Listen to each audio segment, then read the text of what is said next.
3 hours of hunting down notorious Nazi war criminals. In the summer of 1964, a quiet neighborhood in São Paulo, Brazil, hid a dark secret.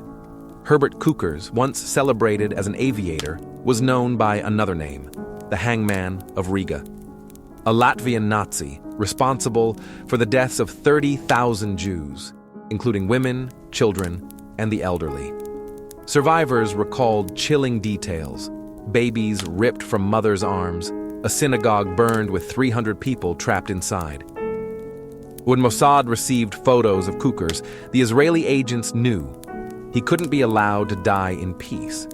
But this time, there would be no trial. The mission? Infiltrate his life and end it. One agent, Anand Kinsley, volunteered, alone. His disguise, an Austrian businessman and former Nazi. His tools, charm, false papers, and a deadly secret. Can justice exist without a courtroom? Hot 1. The mission in Brazil. The bait is taken. I booked a flight to Rio de Janeiro, intending first to get a sense of Brazil, its atmosphere, its people, before heading onward to São Paulo, closer to the ultimate objective. During my brief stay in Rio, I spent a few days blending in, establishing a credible cover. I posed as a foreign investor interested in Brazil's growing tourism industry. The locals were helpful, offering contacts, business cards, names, and addresses. I left traces of my identity everywhere, reinforcing the persona I had carefully constructed. For Anand Kindler, this mission was more than professional. It was deeply personal. His mother had been murdered in Auschwitz, and his father perished in the concentration camps of Terezin. This wasn't just about vengeance. It was a sacred duty. While some European nations were moving toward closing the chapter on Nazi war crimes, Israel remained steadfast in its refusal to forget or forgive. Though more than 20 years had passed since the war, for many, time had not dulled the pain or the purpose. After a week in Rio, I traveled to São Paulo. I knew my target, Herbert Zukas. When I arrived at the marina where Zukas operated, I observed him from a distance. He was running a boat rental business and a small aviation service, offering seaplane tours of the city. A former national hero in Latvia during the 1930s, Zukas had once gained fame for flying non-stop from Riga to Gambia. Now, 2 decades after the war, he had been living quietly in Brazil like many other former high-ranking Nazis who had evaded justice. The Brazilian authorities, heavily anti-communist, largely ignored these fugitives, making my presence as an Israeli agent especially dangerous. No backup, no safety net. I was alone.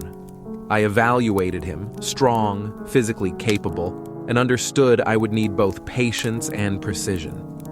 I returned 48 hours later and arranged to meet him. I hired him for a sightseeing flight over São Paulo. Zukas proved to be an exceptional pilot. After the flight, he invited me for a drink in his private cabin. There, I spotted a gun and instantly grew alert. Killing me wouldn't be difficult for him. Still, I maintained composure, pretending to be a businessman with ample funds and regional connections. Zukas was intrigued. Though his flying business had brought him little money, the promise of investment sparked his interest. I suggested we could explore tourism opportunities together, appealing subtly to his greed. Surprisingly, he confessed, perhaps testing me. They say, "I'm a Nazi war criminal." I showed no reaction, played along and let him talk. He asked about my wartime service. Knowing he had been a captain, I claimed I had been a lieutenant wounded on the Eastern Front. To add credibility, I opened my shirt to show a scar, actually from a minor operation, but I claimed it was a war wound. This helped seal the illusion of shared history. Soon, he invited me to visit his home during the week. I declined politely, saying I wasn't sure when it'd return. It was important not to rush. As the old saying goes, chi va piano, va sano e va lontano. He who goes slow, goes safely and far. Back at the hotel, I wrote a message to headquarters in Tel Aviv using invisible ink. The message was brief, but clear. The fish has swallowed the bait. 2. Into the lion's den. A spy's gambit in the shadows of Brazil. After leaving him in a calculated silence, the Israeli agent known as Anan returned a week later, this time stepping boldly into the lair of his target. Zukers, a former Nazi hiding behind the veil of a quiet Brazilian life, invited Kindler, Anan, to dinner at his home. But this was no ordinary house. It resembled a fortress, ringed with barbed wire, patrolled by dogs and illuminated by searchlights. The house projected an unmistakable message. I am prepared. I am protected. It was a declaration of both power and paranoia. And for Anan, it was akin to walking into a lion's den, with no backup, no safety net. If Zukers or his family suspected Kindler to be a Mossad operative, they could eliminate him without a trace. Inside, the family facade was laid out. Anan met Zukers' wife, and in a performance of both hospitality and veiled menace, Zukers showed him his wartime medals, souvenirs from a darker past. He then revealed his collection of firearms, a Beretta, various calibers of handguns, even an assault rifle. A warning, Anan thought. He's telling me, I like you, but don't forget, I know how to defend myself. Zukers, ever the braggart, worked hard to assert dominance, trying to impress Kindler with exaggerated tales and half-promises.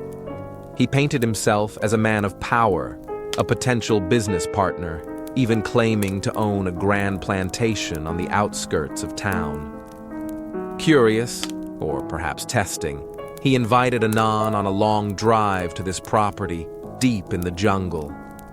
The drive was lengthy, and nature eventually called. As they pulled over for a break, a seemingly trivial but potentially lethal problem surfaced. Anan, being circumcised, risked blowing his cover if Zukers noticed. A Nazi officer would undoubtedly recognize this as a Jewish trait. Calm under pressure, Anan had a story prepared. If asked, he would claim the circumcision was the result of a medical procedure following an infection contracted at a military brothel during his time on the Russian front. Once at the plantation, the tension escalated. Zukers proposed a shooting contest, on the surface, a friendly challenge. But in that isolated jungle, it felt like something far more dangerous. This might be it, Anan thought. Has he lured me here to kill me? Zukers shot first, grouping his bullets neatly on the target. Anan, an experienced marksman and one of the first Israelis to volunteer for the British Army, knew he had to impress. He lined up, took careful aim, and fired 5 to 6 shots, each landing within a tight 3-centimeter grouping. Zukers acknowledged it with a mix of surprise and respect. You're all right, he conceded, an admission of being bested and a crucial psychological victory for Anan. For a fleeting moment, Anan weighed the idea of ending it all right there. He had the shot. No one would know. The mission would be complete. But he hesitated. Brazil still had capital punishment. If he were caught, he would be remembered not as a hero, but as a murderer. The vision of a Mossad agent being publicly hanged haunted him. He chose restraint. This encounter shifted the dynamic. Zukers began to call him Ha-Anan, the boss. Trust began to bloom, not from camaraderie, but from mutual calculation. Over the following weeks, the dance continued. Anan took Zukers into the nightlife of the city, observing his habits. Zukers, though outwardly enjoying himself, was clearly wary. He sipped his drinks slowly, scanning the crowd. At one point, he suspected a waiter of being Jewish, possibly a spy. The ghost of Eichmann's kidnapping haunted him. He knew the Mossad was real, and they were watching. Anan continued to sow the seeds of deception.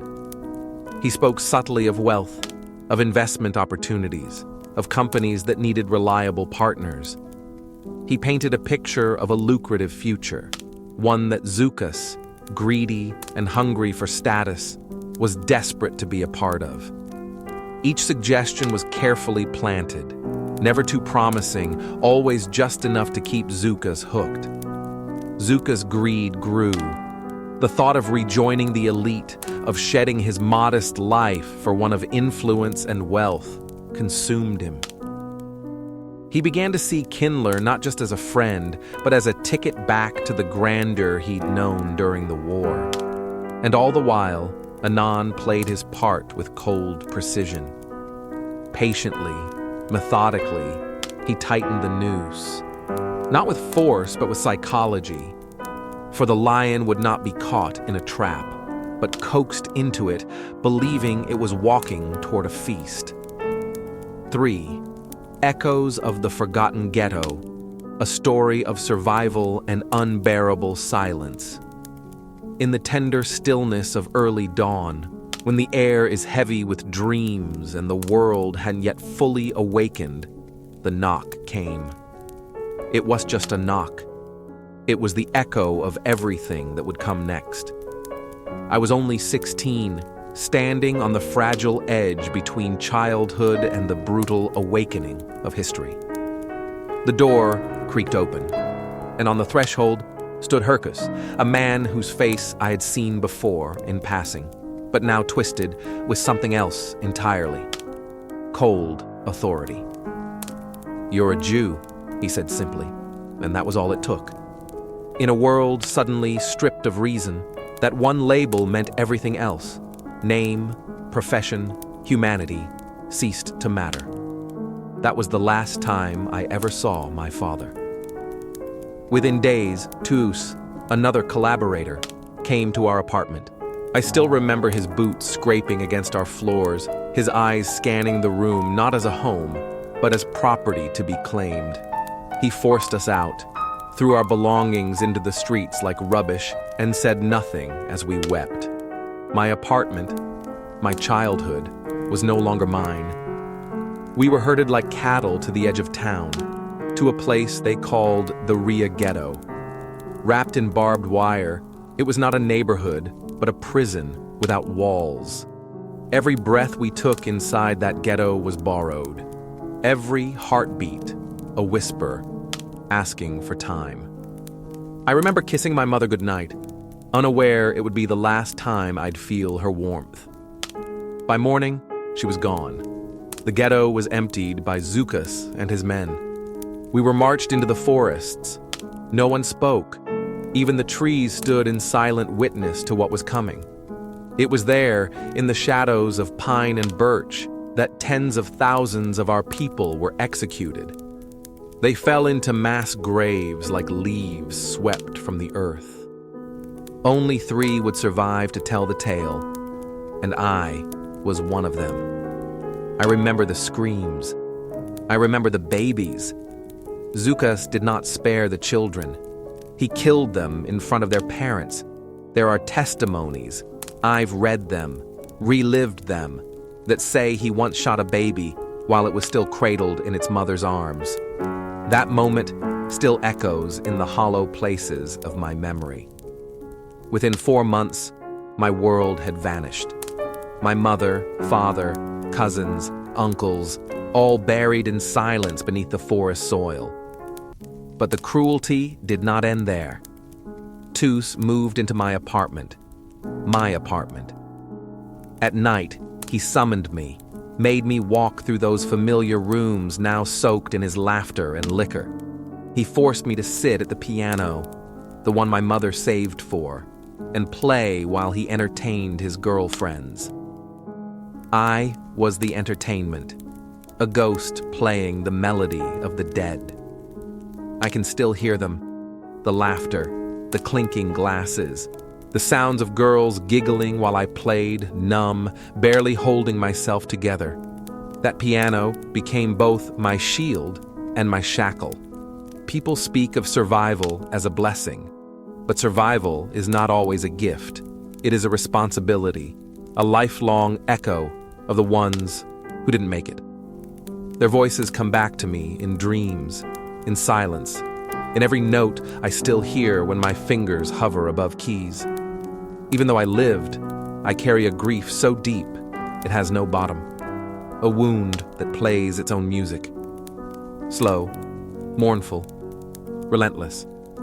And that knock at the door, so long ago, it still opens something in me I cannot close. 4. Whispers in the shadow. The trap for the butcher of Riga. In the thick velvet of post-war South America, where old names could be shed like snake skin and sins could be buried beneath layers of forged identities, a dangerous game of deception was unfolding. The air buzzed with secrets, political, personal, and profoundly deadly. The jungle canopy of Brazil and the bustling cafes of Montevideo offered sanctuary to ghosts of the Reich, men whose crimes had turned to legend in the dark corners of post-Holocaust Europe. Among them was Herbert Cukurs, once celebrated in Latvia as a national aviator hero, now whispered about as the Butcher of Riga, a man accused of orchestrating the slaughter of tens of thousands of Jews during the Nazi occupation. He had fled justice, found refuge in Brazil, and lived under the sun, as though the blood on his hands could be scrubbed clean by the passage of time. But time, like justice, can be patient. And far away, in the quiet, disciplined halls of Mossad's operations rooms, time had found its instrument. Anton Kunzle, an Israeli operative who would soon become a phantom in Cukurs' carefully constructed new life. It began with a subtle infiltration, not an ambush, not an arrest, but a relationship. Kunzle, under the cover of a wealthy European investor, approached Cukurs with the proposition of building a business empire. What better lure for a man living on the margins of exile than the promise of regained wealth and restored dignity?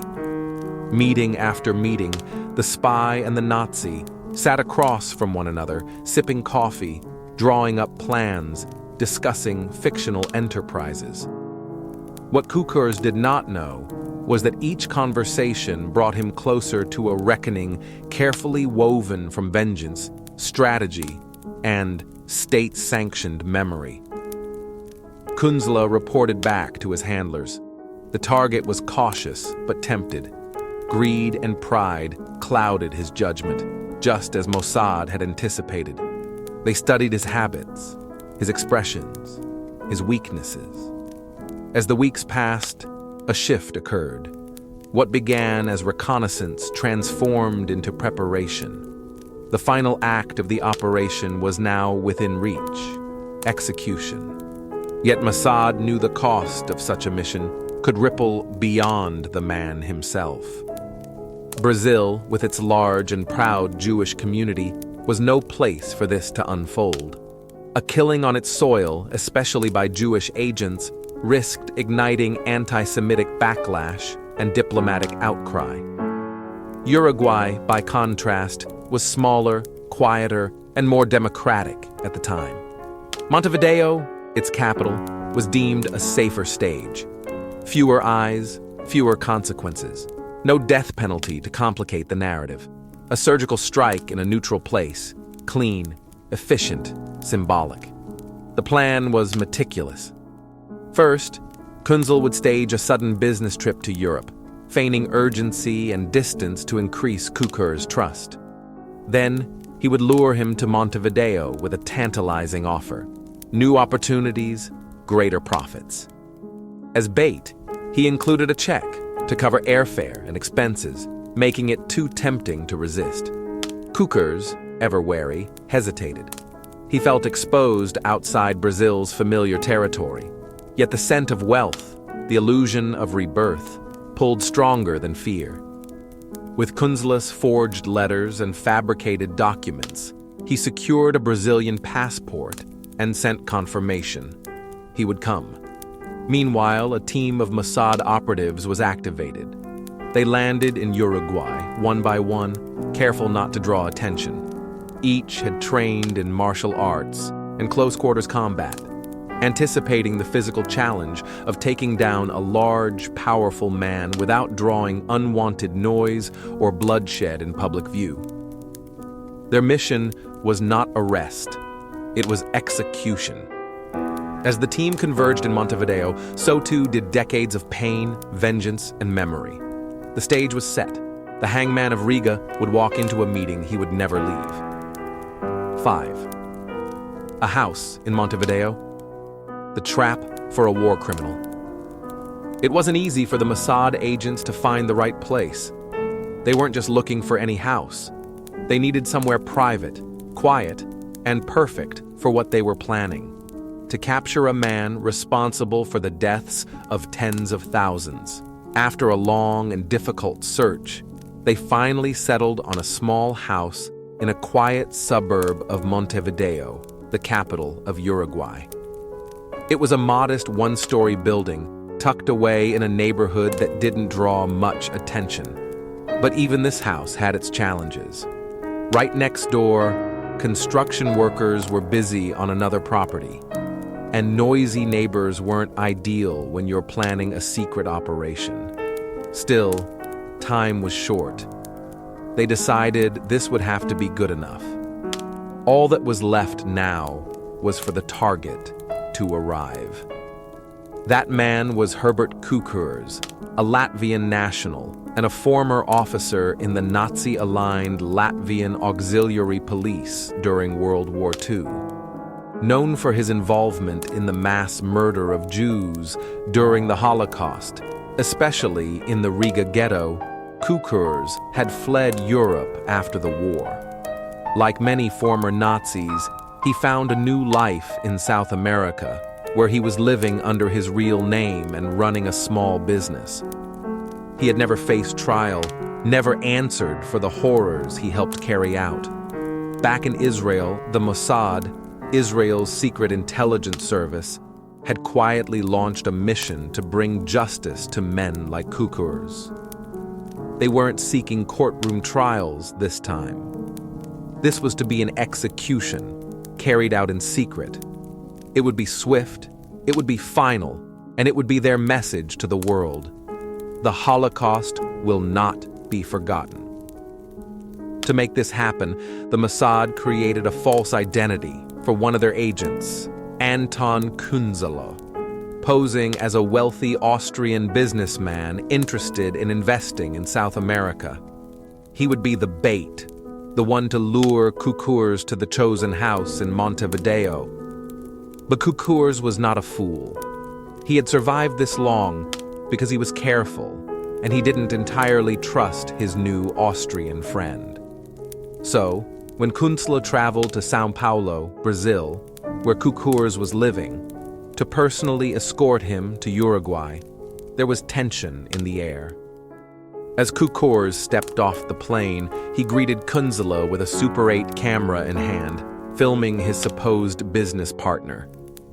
This immediately alarmed Kunzela, who, as a trained spy, knew how dangerous it could be to have photographic evidence linking him to the target. Trying to regain control, Kunzela acted like a strict boss. He scolded Cukurs for being unprepared and not having his travel documents ready. The bluff worked. Cukurs seemed to accept that this man was serious and well-connected.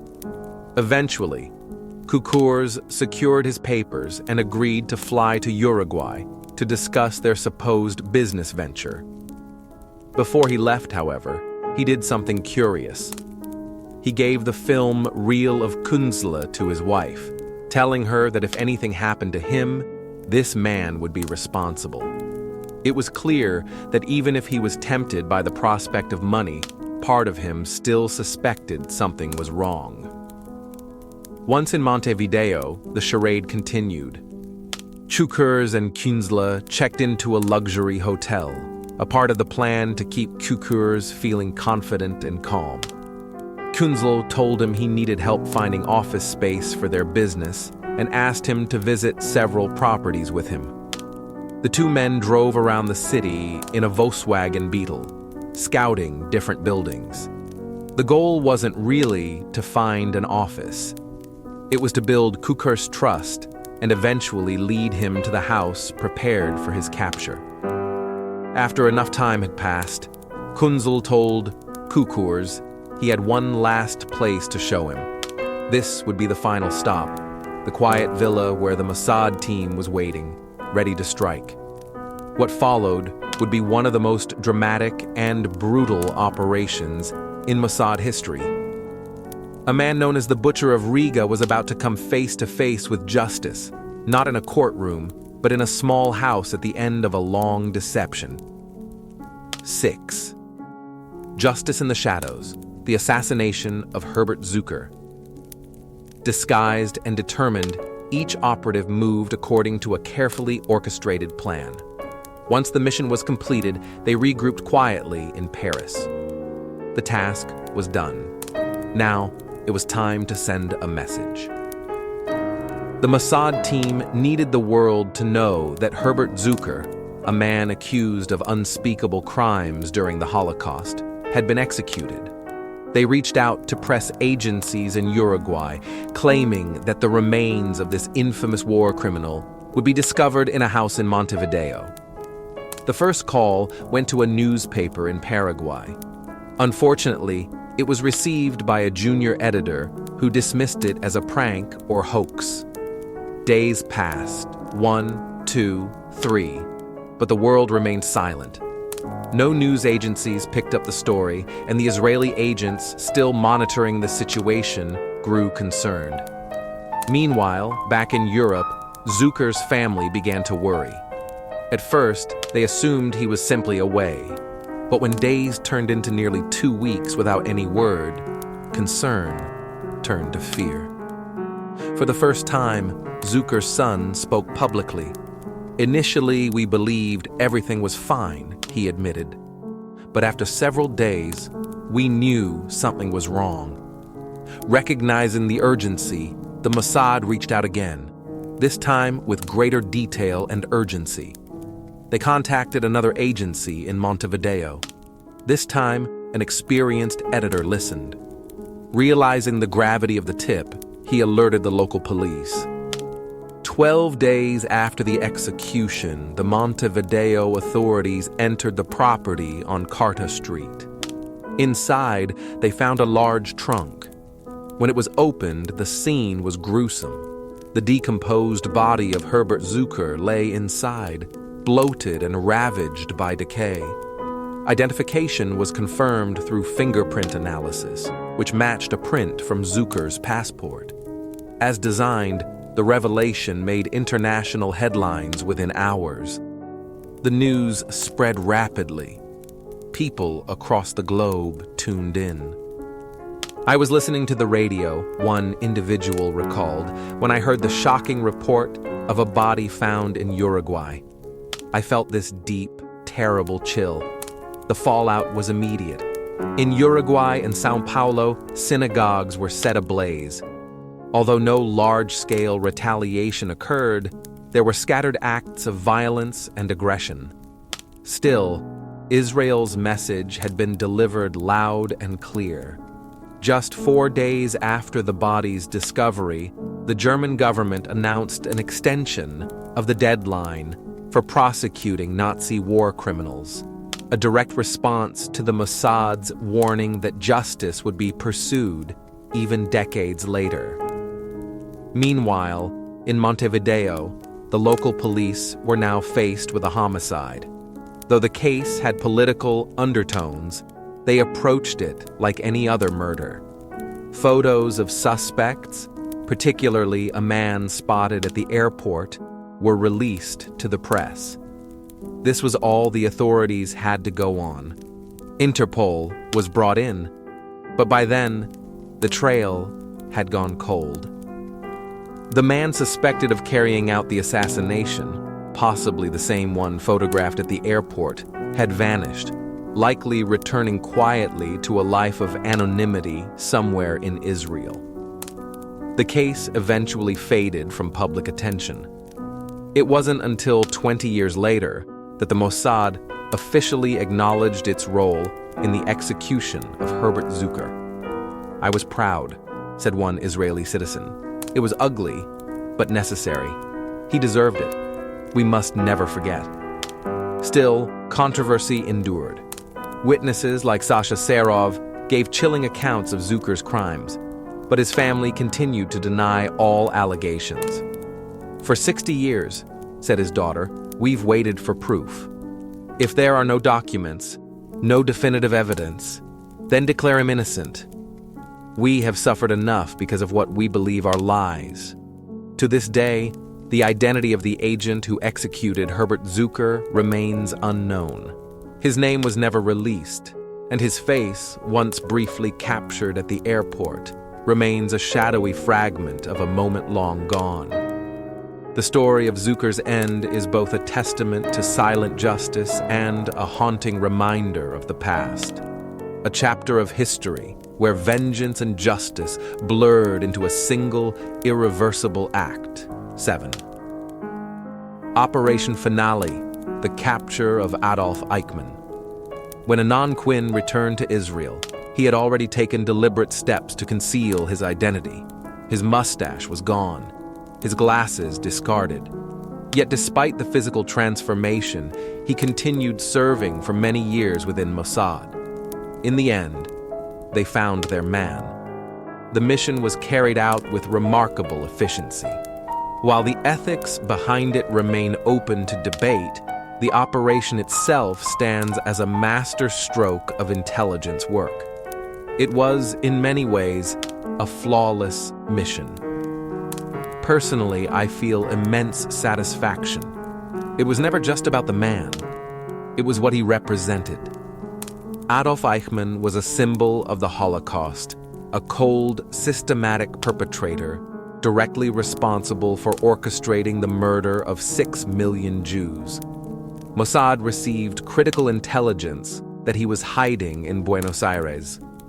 We had every reason to believe it was true, though skepticism lingered. Eichmann was believed to be living under the alias Ricardo Clement in a suburb called San Fernando, near the Argentine capital. The informant? A blind Jewish piano tuner whose daughter had once dated Eichmann's son. That single connection opened the door to one of Mossad's most daring missions. The team was cautious. They couldn't believe that a high-ranking SS officer, once a powerful figure within Hitler's regime, could be hiding out in such humble conditions. A rundown house on the outskirts of Buenos Aires, lacking electricity or running water. Could it really be him? Why would a man like Eichmann, who had held such authority, reside in such poverty? The place seemed too modest, too obscure for someone of his notoriety. The agents began to doubt the credibility of the lead. This can't be Eichmann, they thought. Surely it's a case of mistaken identity. But the suspicion wasn't enough to halt the mission. Zvi Aharoni, one of Mossad's top field agents, was dispatched to Argentina to verify the identity of the man known as Ricardo Clement. Aharoni's investigation relied not only on professional espionage tactics, but also on local help. He cleverly recruited a volunteer to assist with the surveillance.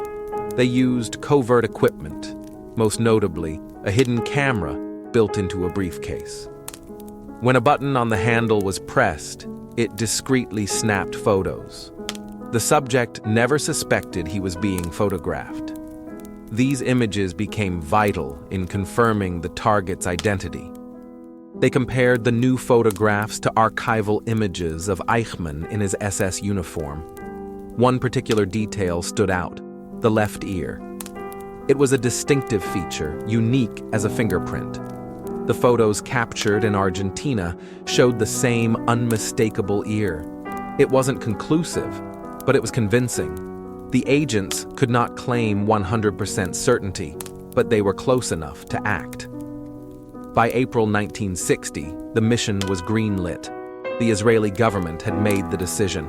Eichmann must be captured and brought to Israel alive. The personal risk to the Mossad agents was immense. Operating on foreign soil without official support or protection, they knew the consequences of failure could be severe. Yet the objective was clear. Adolf Eichmann, chief architect of the final solution, a man who had evaded justice for 15 years, was within reach. The capture was not just a tactical success, but a moral reckoning. It sent a message to the world. Those responsible for crimes against humanity would be pursued, regardless of time, distance, or disguise. The mission demanded precision, patience, and courage. Through their persistence, Mossad transformed a tip from a blind man into one of the most significant post-war operations in history. Eichmann's eventual trial in Jerusalem would give voice to Holocaust survivors and expose the machinery of genocide to global scrutiny. His capture, born out of one lead, one house, one hidden camera, reshaped the course of justice. 8. The Hunt for Eichmann, Israel's bold mission for justice. In the aftermath of World War II, many high-ranking Nazis disappeared into the shadows of history, evading justice for their heinous crimes. Among the most notorious was Adolf Eichmann, the architect of the final solution, the man who orchestrated the logistics that sent millions of Jews to their deaths in concentration camps. Years later, a twist of fate and determination brought Eichmann's name back into the light and placed Israel on a collision course with one of the most daring covert operations in modern history. It began when a man named Zvi Aharoni, an agent for the Israeli intelligence agency Mossad, returned to Israel with shocking evidence. He had located Eichmann, living under an assumed identity in Argentina. He delivered the information directly to Yasser Harel, the head of Mossad. Harel immediately recognized the gravity of the situation and took the evidence straight to Prime Minister David Ben-Gurion. Ben-Gurion understood what was at stake. He feared not only that the world might forget the horrors of the Holocaust, but that future generations of Israelis would lose touch with the suffering that had shaped their history. Eichmann's capture would serve as a symbolic moment of justice, a reminder to the world and to Israel's youth of what had happened and of the importance of never allowing it to happen again. Ben-Gurion issued a simple but profound order: bring Adolf Eichmann to Israel. Alive. It was a seemingly impossible task. Eichmann lived over 9,000 miles away in a country unlikely to cooperate, surrounded by sympathizers and shielded by a false identity. To pull this off, the Mossad would need to orchestrate an operation with surgical precision, a secret mission involving surveillance, deception, kidnapping, and exfiltration, all under the watchful eyes of hostile authorities. Yasser Harel turned to one man he believed had the nerve, the discipline, and the brilliance to pull it off: Mossad commander Rafi Eitan. Eitan approached the mission with a strategic mind. "I decided how many people I need," he later recalled, "and I started to choose the people." He handpicked a team of elite agents, each chosen not for glamour or flash, but for skill and discretion. These were not Hollywood-style spies in tuxedos and sports cars. They were ordinary-looking men and women, experts in forgery, disguise, surveillance, and logistics, the backbone of any real intelligence operation. This was a team built for precision and invisibility. Each agent had a role. Some would scout and confirm Eichmann's identity. Others would design the plan to capture him on his way home from work. Others still would ensure safe houses, disguises, and eventually the logistics of smuggling him out of Argentina. For these agents, the mission was far more than just a professional assignment. It was personal. Eichmann wasn't just another Nazi. He was the logistical mastermind behind the Holocaust. He ensured that the trains transporting Jews to their deaths ran on time. He was methodical, cold, and efficient, the bureaucratic face of genocide. The operation required relentless focus and months of preparation. Surveillance teams confirmed Eichmann's daily routines. A safe house was rented. A flight was arranged under cover of a diplomatic event. Then, in a moment that would become legendary, the Mossad agents seized Eichmann on a quiet street, forced him into a car, and smuggled him to a secret location.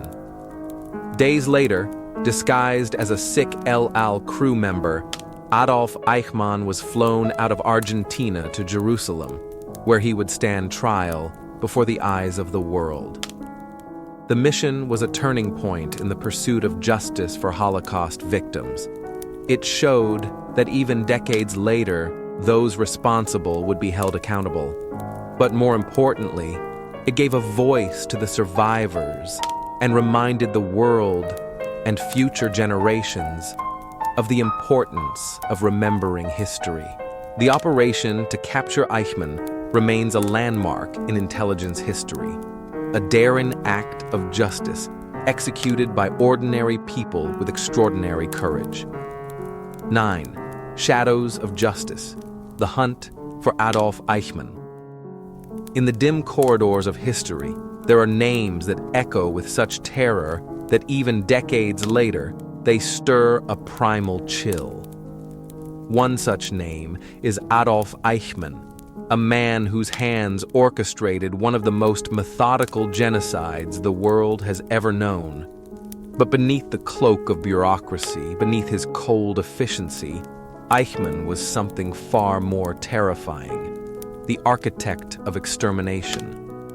His was not the face of a monster, but of a man who made mass murder into an administrative art. And the agents sent to capture him were not merely hunting a fugitive. They were confronting a ghost of a continent's trauma. Eichmann's role in the Nazi regime was not as a soldier on the front lines, but as a master coordinator of death. He streamlined the isolation of Jews, herded entire communities into ghettos, and oversaw their final deportation to extermination camps like Auschwitz. But he did not remain distant. He visited these camps. He witnessed the gas vans in use. He observed shootings firsthand, and through it all, he refined the process, making the machinery of death ever more efficient. He once boasted to a fellow Nazi that he would go to his grave with pride, knowing he had played a key role in the annihilation of 6 million Jews. To the Mossad, Israel's secret intelligence agency, this was not just about vengeance. It was about justice, identity, and the assertion that no matter how far evil runs, it cannot escape the reach of a determined people. Operation Finale, the mission to capture Eichmann, would mark the beginning of an era, one in which Jews were no longer silent victims, but active pursuers of truth. 2 weeks after a blurry photograph confirmed Eichmann's presence in Argentina, Mossad agents arrived on separate flights, under false names, and speaking languages they barely knew. These were men entering a foreign land with no safety net. They were trained not just in surveillance and intelligence, but in patience, improvisation, and the art of blending in. Their surveillance soon confirmed that the man in the photo lived at Garibaldi Street.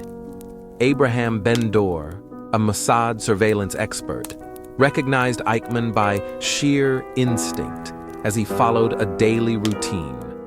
Walking to the bus, heading to work, and returning at the same time every evening. Every detail was meticulously recorded: his bus route, the time he left, the lights in his house, and his patterns. Only when they were absolutely sure did they send one single coded word back to headquarters in Tel Aviv: Caro. That word meant three things: the man was Eichmann, his capture was feasible, and the operation was a go. The Israeli government gave the green light. Eichmann would be kidnapped, not extradited. A legal move was too risky. Argentina had no extradition treaty with Israel, and an official request would likely alert Eichmann, sending him underground. The Mossad couldn't take that chance. They needed a quiet house, a team, and an exit plan. Isaac Nair, Mossad's master of disguise, was dispatched to find a hideout.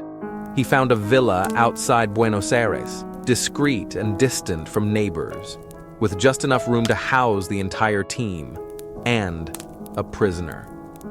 At the same time, logistics back in Israel fell miraculously into place. Coinciding with the 150th anniversary of Argentina's independence, Israel offered to send a diplomatic delegation. Argentina agreed, allowing for a rare flight by El Al, Israel's national airline, to land in Buenos Aires. That diplomatic flight would be their escape route. The clock began ticking. The plane would land on May 12th and depart the following day. The Mossad team now had less than a week to kidnap the most notorious Nazi still alive. Behind this mission was something larger than espionage. For the agents, many of whom had lost parents and siblings in the Holocaust, this was personal. For Israel, it was a declaration, a demonstration that Jews would no longer live and die in silence. And for the world, it was a moment that redefined how justice could transcend borders, time, and even death. Adolf Eichmann's capture would not erase the horrors of the Holocaust, but it would bring one of its key perpetrators to face the judgment of the very people he once tried to erase. In the end, justice moved quietly, methodically, but it moved. 10 shadows at dusk, the silent watch on Garibaldi Street. The clock did not merely tick, it pulsed, echoing through the minds of men who had waited too long, across continents and time zones, across wars and whispered promises of justice. In Buenos Aires, it was not just any evening. It was a moment crystallized in tension, the dusk wrapped in velvet silence. Each second carved out a space in memory, becoming its own legend. He emerged like clockwork, every evening, not just routinely, but ritualistically. Same expression, same gait, same step. He wore the bland anonymity of a man who had almost successfully vanished from history. Almost. No one outside the operation would have noticed him. Just another man getting off a bus. Another weary worker walking along a dusty, half-forgotten road. But for those who had tracked him for weeks, for those whose families had been shattered in the furnaces of Europe, he was not just a man. He was Adolf Eichmann, a ghost from a genocide, a mind behind machinery of death. Yet here he was, flesh, bone, breath. The agents had arrived weeks earlier under aliases and forged documents, blending in as best they could with the city that prided itself on looking away. They rented modest homes. They observed without blinking. They noted every movement, every variation in rhythm. Garibaldi Street, a silent suburban corner in 1960s Buenos Aires, would become the unlikeliest battlefield for a mission born of memory and vengeance. Their target was precise. The 202 bus each weekday evening disgorged the same weary souls at the same time. Eichmann was among them, dressed as a lowly factory worker returning from the Mercedes-Benz plant, where he now toiled in obscurity. He would step down, carry a briefcase, and make his way to a small, squat concrete house. The house stood like a forgotten tombstone, exposed and vulnerable in a barren landscape. The team dubbed him Mikan. They never spoke his real name out loud. Even in whispered conversations, they used the code name. It was safer that way. Safer for their mission. Safer for their sanity. Eichmann's house, situated on an open street with no hiding places, no trees, and no reliable cover, presented a logistical nightmare. Surveillance was difficult. Standing still for more than a few seconds drew suspicion. Walking the same path repeatedly risked exposure. But there was no alternative. The area, empty and inert, became the stage for one of history's boldest covert operations. From the start, the Mossad team understood this would not be a textbook operation. The stakes were more than operational. They were moral, historical, even existential. Eichmann represented more than just a man. He was an architect of annihilation, a technician of the final solution. They studied him. Every blink, every pause. How long he lingered at the corner, the exact angle at which he slung his briefcase. His preferred hand for opening the gate. All of it recorded in minds sharpened by loss. They rehearsed his capture hundreds of times, on dusty back roads and in private compounds. They timed themselves to the second. Practice made perfect. They would stop the car, leap out, drag him down, subdue him, conceal him, and drive away, all in under 20 seconds. No one would speak. No one would panic. Perfection was not optional. Weapons, none. A bullet would complicate everything. The mission was not to kill. The mission was to bring him home, to Jerusalem, to justice. Weapons could only escalate, and escalation was their enemy. The danger was immense. Argentina in 1960 was no sanctuary for Israeli agents. Foreign spies, if caught, would not be executed, but they would be imprisoned indefinitely, abandoned without official acknowledgement. The Mossad could not protect them if things went wrong. No help would come. The operation would be disavowed. But they were not there for glory. They were there for memory. Eichmann's journey to Buenos Aires was itself a masterclass in escape. After the fall of the Third Reich, he had fled to Hamburg, taken refuge in remote German forests, and eventually surfaced in Genoa. Aided by a clandestine Nazi network with tentacles deep in the Catholic Church, he obtained travel papers and boarded a ship to South America under the alias Ricardo Clement. The so-called rat lines, well-trodden escape routes for war criminals, had ferried him across oceans and identities. He arrived in Argentina as many did, unnoticed, unjudged, protected by a government sympathetic to remnants of the Axis cause. Some came with cash, others with scientific skills. Eichmann came with blood on his hands and a new life ahead of him. He failed at many jobs, from running a rabbit farm to managing laundries, until he finally secured stable employment at the Mercedes-Benz factory. There, under an assumed name, he faded into the city's background, a ghost in gray overalls. But he was never safe. Not really. He moved through life like a shadow under sunlight, anxious, aware, expecting pursuit.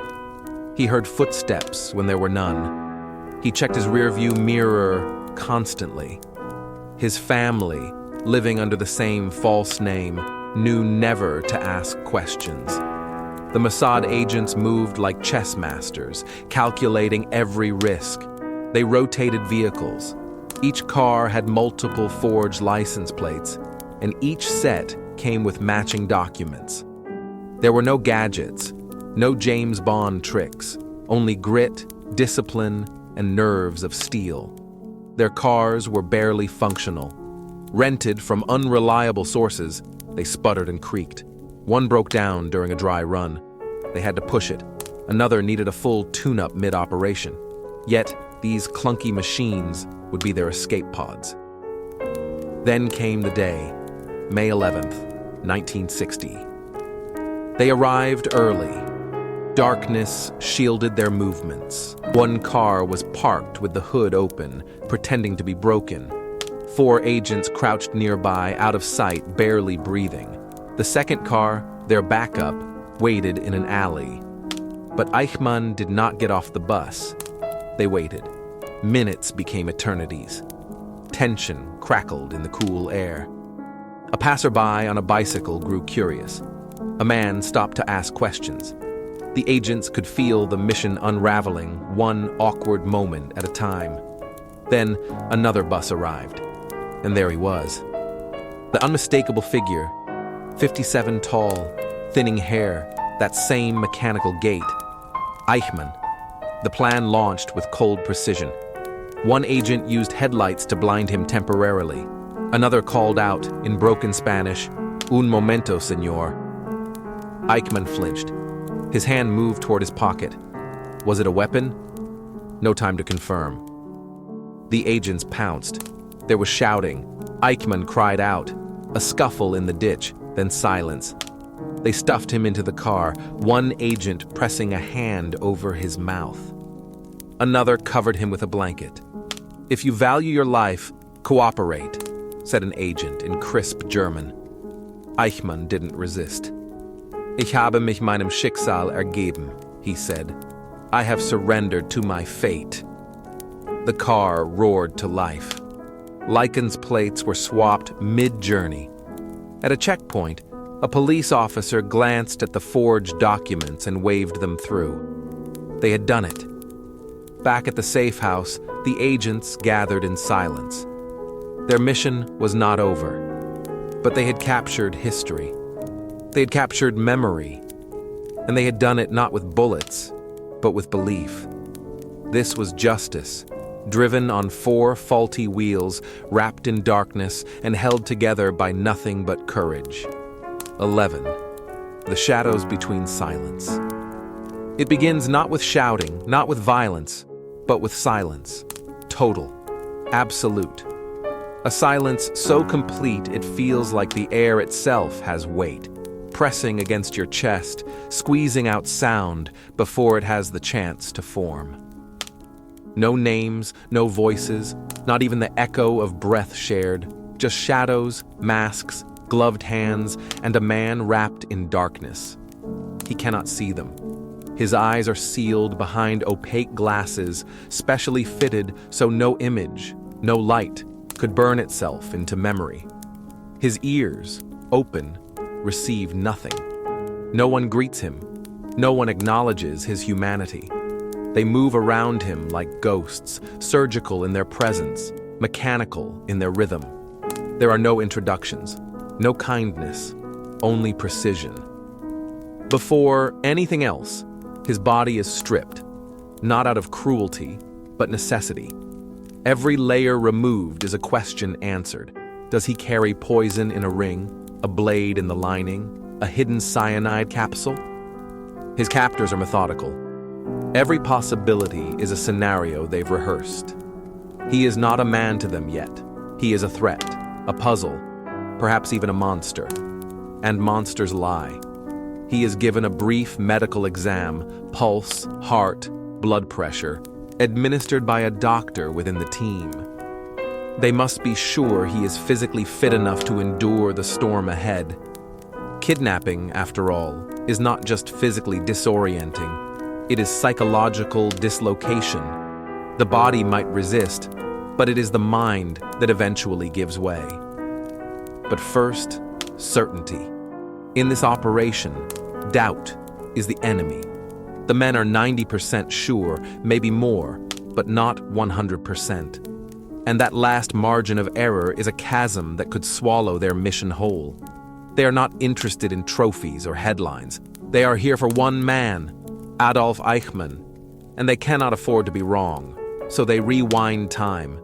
They study the past with an obsessive hunger.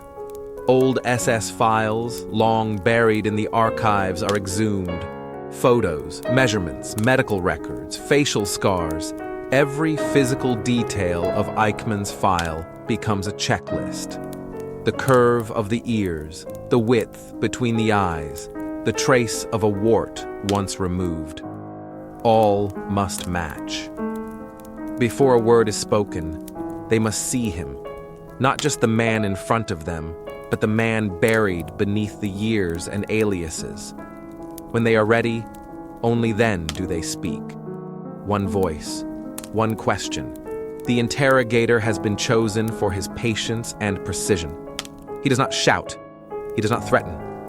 He repeats, slowly, calmly, as if speaking into a deep, dark well and waiting for the echo to return, changed. "What is your name?" The man answers. "They call me Ricardo Clement." A name. But not the name. Not yet. The interrogator's tone does not shift. "Is that your real name?" Silence. Then refusal. The man tightens. He senses the gravity around him, but cannot yet escape the identity he's constructed. It's all he has left. But the interrogator is relentless, not with cruelty, but with repetition. He circles the truth, again and again, each question a chisel against the facade. They compare scars, numbers, identifiers. They already know his SS identification number. They have found the faint traces of a tattoo, burned away after the war, the last desperate act of a man trying to erase himself from history. But some stains don't disappear. The body remembers what the soul tries to forget. Then comes the question that cuts through the dark. "Did you serve in the SS?" "Yes." "What was your SS number?" And he gives it. The number, the exact one assigned to Adolf Eichmann. The interrogator does not need to react. The air itself confirms the truth. In that moment, the silence shatters. Not with sound, but with recognition. The mask is off. The game is over. Within minutes, Ricardo Clement is gone. And Adolf Eichmann, the architect of logistics behind the Holocaust, emerges from the shadows of denial and into the light of justice. 12. The man. They had to catch. A mission for justice. In May of 1960, a small team of Israeli secret agents was holding their breath in a tiny house in Buenos Aires, Argentina. Inside that house, guarded day and night, was a man who had changed the course of history, and not in a good way. His name was Adolf Eichmann, and although he looked like just another aging bureaucrat, he was actually one of the masterminds behind the Holocaust, the brutal system that led to the deaths of 6 million Jews during World War II. The team had been searching for him for years. For a long time, no one even knew where he was. After the war, many high-ranking Nazis disappeared, some executed, others imprisoned, but others slipped through the cracks. Eichmann was one of them. He had managed to escape Europe and rebuild his life under a fake identity in Argentina, thousands of miles from the horrors he had helped unleash. When the Mossad finally confirmed his identity, the team felt a mix of disbelief, anger, and grim satisfaction. "We got the right man," one of the agents said, recalling that moment. But catching him was only the beginning. What followed was a tense, dangerous, and incredibly complex mission to bring him back, alive, to stand trial in Israel. To look at him, Eichmann didn't seem like a villain from history books. One survivor who met him said she expected someone with a commanding presence, someone terrifying. Instead, he was small, unimpressive, even pathetic. But this unassuming man had been one of the key organizers of the Nazis' final solution, the systematic murder of millions. And now, He was finally going to be held accountable. The stories from the survivors remind us why this mission mattered so deeply. One woman described how the sound of a train instantly brought back memories of 1944. She remembered being forced onto a cattle car, packed with people, terrified and unsure of where they were going. When the train stopped, they had to jump off and saw soldiers directing people in two directions, left or right. She and her aunt were sent one way, her grandmother the other. That was the last time she ever saw her. They always split up families, she explained. I was with my aunt. My mother and sister were on the other side. That was the last time I saw them. People were chosen in moments, some for forced labor, others for immediate execution in the gas chambers. The trauma of that loss and of the dehumanization that accompanied it never went away. So no, it wasn't just a political operation. It was a deeply personal mission for justice, for truth, for memory. At first, the plan to capture Eichmann had gone smoothly. The agents had been operating undercover in Argentina. They followed Eichmann, observed his habits, confirmed his identity, and eventually snatched him off the street and took him to a secret safe house. But now, a bigger challenge loomed: how to get him out of Argentina and back to Israel without alerting local authorities or causing an international incident. Their escape plan involved a specially chartered plane from Israel's national airline, El Al. The agents had expected the plane to arrive in just a few days, but the flight was delayed by a week, and that changed everything. Now, they were stuck in the safe house with a man they couldn't risk letting out of their sight. They were in a foreign country, illegally holding a high-profile fugitive. If they were discovered, not only could the mission fail, they could all be arrested or worse. As the days dragged on, the tension in the house grew unbearable. Some of the agents were Holocaust survivors themselves. They were now in the surreal position of caring for the very man responsible for the deaths of their families and friends. They couldn't even allow him to use the bathroom alone out of fear he might try to escape or kill himself before he could face justice. It would have been easier just to kill him, one agent admitted. But we all knew we had to bring him to trial. The world needed to see. Eichmann himself kept denying everything. He claimed he had no role in the Holocaust, no real power.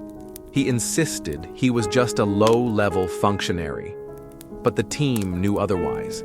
They needed him to sign a statement declaring that he was going to Israel willingly, a legal safeguard in case the Argentine government discovered their plan. Eventually, under pressure, he signed.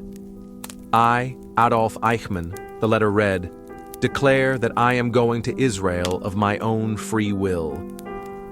To clear my conscience. It was a lie, of course. But it was also the final piece of the puzzle. Finally, the El Al plane landed in Buenos Aires. The agents disguised Eichmann in a flight attendant's uniform. A doctor gave him a sedative to make him appear drunk. They hoped to pass him off as an inebriated crew member who had overindulged at a diplomatic party. The drive to the airport was nerve-wracking. The agents were posing as Israeli diplomats and airline staff. They used the special crew entrance to avoid public scrutiny.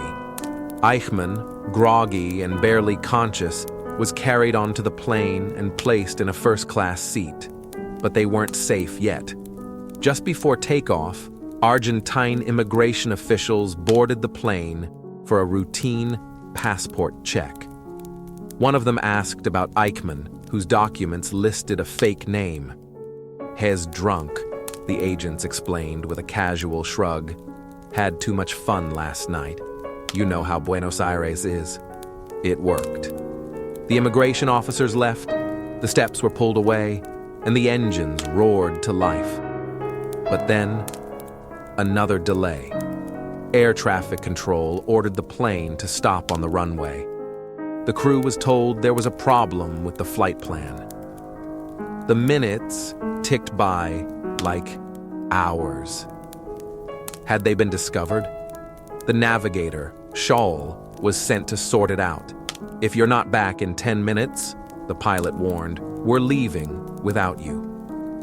Luckily, it was a minor clerical error. Shaul returned just in time, and finally, the plane took off.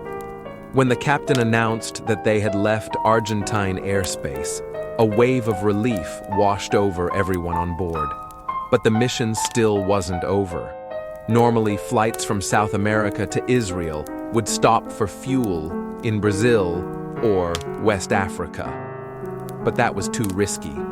Instead, they attempted a direct transatlantic flight, a daring move that left them nearly running on fumes by the time they landed. When they finally touched down in Israel, the world was stunned. Eichmann, missing for 15 years, had been captured. It was a triumph not just for Israeli intelligence, but for justice itself. This wasn't just a spy mission. It was a moral statement. Even years after the crime, even thousands of miles away, even under a false name, you could still be found. And you could still be held accountable. 13th. Remembering the Eichmann trial, how the world faced the horrors of the Holocaust. In the early 1960s, a courtroom in Jerusalem became the center of global attention. It wasn't just another war crimes trial, it was something much deeper. For many people around the world, this was the first time they truly heard in detail what had happened during the Holocaust. This trial didn't just bring one man to justice. It opened the world's eyes to a horrific chapter in human history that had, in many ways, been pushed aside or ignored after World War II. The man on trial was Adolf Eichmann, one of the key figures behind the Nazi plan to murder millions of Jews. After the war, he escaped and disappeared for many years. But in 1960, Israeli agents captured him in Argentina and secretly brought him to Israel to stand trial. His capture and the legal proceedings that followed shocked the world and forced it to confront the crimes of the Holocaust all over again. Before the Eichmann trial, many survivors of the Holocaust had stayed silent. The trauma they carried was heavy, and in many places, people didn't really want to talk about what had happened. But during the trial, dozens of survivors took the stand and shared their personal stories. Their voices were heard by millions, not just in Israel, but around the world, thanks to media coverage. For the first time, ordinary people got a glimpse into the true horror of the concentration camps, the forced marches, and the systematic cruelty that had taken place. Listening to these testimonies was heart-wrenching. Survivors spoke of unimaginable loss, parents, siblings, children, entire communities wiped out. Many described how they had encountered Eichmann directly, or how his decisions had affected their fate. These stories were not just part of a history lesson. They were deeply personal, full of emotion, and impossible to forget. They helped humanize the statistics and gave faces to the millions who had died. Eichmann, sitting in a glass booth in the courtroom, didn't show much emotion. His defense was that he had simply followed orders, that he was just a small part of a larger machine. But the court rejected this argument. The judges saw him not as a powerless bureaucrat, but as someone who had played a central role in planning and organizing mass murder. He was found guilty and sentenced to death. The night before his execution, Eichmann wrote letters to his family, expressing love for them and loyalty to his country. He insisted that everything he had done was for Germany. He was then hanged in a quiet, efficient process. Afterwards, his body was cremated, and his ashes were scattered at sea, beyond Israeli waters. The act was symbolic, a way to ensure that no place on land would be tied to his memory. The Eichmann trial was more than just a legal event. It was a turning point in how the world talked about the Holocaust. It helped ensure that the stories of the victims would not be forgotten. It also showed that justice, even if delayed, could still be pursued, and that the world would not turn a blind eye to such evil again. 14th, the hunt for justice, a new beginning. In the aftermath of World War II, many believed that justice had been served, but for some, the truth was far from it. One of the most infamous war criminals, Klaus Barbie, had managed to escape punishment for his horrific crimes in Nazi-occupied France. Known as the Butcher of Lyon, Barbie was responsible for the torture and murder of countless victims during the war. Yet, somehow, he slipped away and disappeared, living a free life while the memory of his victims faded into history. But not everyone was willing to forget. In 1971, a German woman named Beate Klarsfeld made headlines when she protested on the steps of a court in Munich. The court had just decided to drop the case against Barbie, and Klarsfeld was furious. To her, allowing Barbie to go unpunished was not just a legal failure, it was a moral outrage. Along with her husband, Serge Klarsfeld, she dedicated herself to tracking down Nazi criminals who had escaped justice. Their mission wasn't about revenge, it was about accountability. The Klarsfelds believed that even decades later, those responsible for such brutal crimes should still be held accountable. They knew the risks, they received threats and faced constant danger, but they pressed on. For them, bringing Barbie and others like him to justice was about more than the past. It was about sending a message that no crime, no matter how long ago it was committed, should be forgotten. This story is not just about war or history. It's about courage, persistence, and the belief that justice should never have an expiration date. 15th, the relentless pursuit of justice, the story behind the hunt for Klaus Barbie. In the years following World War II, many high-ranking Nazis disappeared into the shadows, evading justice for the crimes they committed during the Holocaust. One such man was Klaus Barbie, known as the Butcher of Lyon, who was responsible for the arrest, torture, and deportation of thousands of Jews and resistance fighters in France during the Nazi occupation. Barbie was especially notorious for his role in the 1944 raid on an orphanage in Lisieux, where 44 Jewish children and their caretakers were taken away and never seen again. Most were later killed in Auschwitz. For decades, Barbie lived freely under a false identity, far from Europe. Whispers circulated that he had fled to South America, but for a long time, no one could track him down with certainty. Meanwhile, efforts to bring him to justice in Germany were being blocked due to a lack of sufficient evidence. The Munich prosecutor's office declared that, despite suspicions, there simply wasn't enough proof to take Barbie to court. But not everyone was willing to let the case go cold. Among those determined to hold Barbie accountable were Serge and Beate Klarsfeld, a married couple with very personal reasons to pursue justice. Serge, a French Jew, had lost his father to the Nazis when he was taken by the Gestapo and later died in a concentration camp. Beate, a German woman, had grown up unaware of the full horrors committed by her country during the war. Meeting Serge changed that. His personal story opened her eyes and filled her with a sense of moral obligation as a German and as a human being to act. The Klarsfelds didn't have wealth, power, or government support. What they did have was determination. Despite being a young couple with a small child, they took it upon themselves to track down Nazi war criminals, starting with Klaus Barbie. Their journey began with protests and hunger strikes. One powerful moment involved Madame Benge, a mother whose 3 sons were arrested by Barbie and never returned. She stood publicly in grief and protest, her story adding emotional force to the campaign. Beate worked tirelessly to collect statements and documents.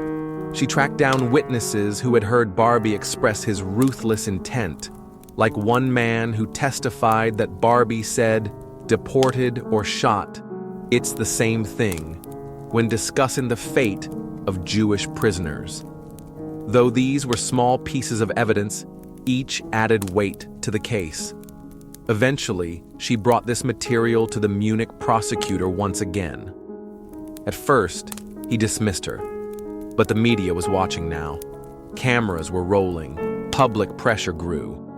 In a dramatic moment, Beate offered to type the prosecutor's promise to reopen the case herself right there in his office. He dictated, she typed, and he signed. With that letter in hand, Beate returned to France with a renewed sense of purpose and a legal commitment that could not be ignored. Their efforts eventually led them to a photograph of businessmen in Bolivia, where one face stood out. Survivors from Lyon were shown the photo, and many recognized the man. It was Klaus Barbie. This sparked the final chapter in a long and painful pursuit, one fueled not by revenge, but by a relentless desire for justice and memory. The Klarsfelds weren't just fighting for the past. They were fighting to make sure it would never be forgotten. 16th. The relentless hunt for Klaus Barbie, how one woman refused to let the butcher of Lyon escape justice. In the years after World War II, many people hoped the nightmare of Nazi brutality had ended. But for some, justice had only just begun its long, difficult journey.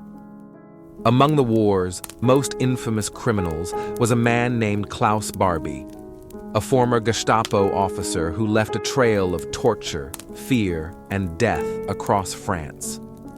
While many tried to forget the past, one woman chose to chase it down, no matter how far it led. This is the story of how a small group of determined individuals, led by a brave French woman named Beate Klarsfeld, refused to let Klaus Barbie vanish into history. Instead of staying silent, they followed the trail of a man responsible for the suffering of thousands, determined to make sure he would one day face the consequences of his horrific crimes. But how do you catch a man who doesn't want to be found? Especially one who's been hiding for decades, using false names, secret networks, and the protection of powerful friends. To understand the full scope of this manhunt, we need to go back to a time when Barbie was not yet a fugitive, but a rising figure in one of the most feared organizations in Nazi Germany. Born in 1913 in Germany, Klaus Barbie was once a young boy who dreamed of becoming a priest. He went to a religious school and did well, but after his father's death and the economic hardships that followed, Barbie's path took a darker turn.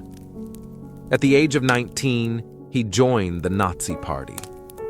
It wasn't long before he was welcomed into the ranks of the SS, the elite paramilitary group under Adolf Hitler.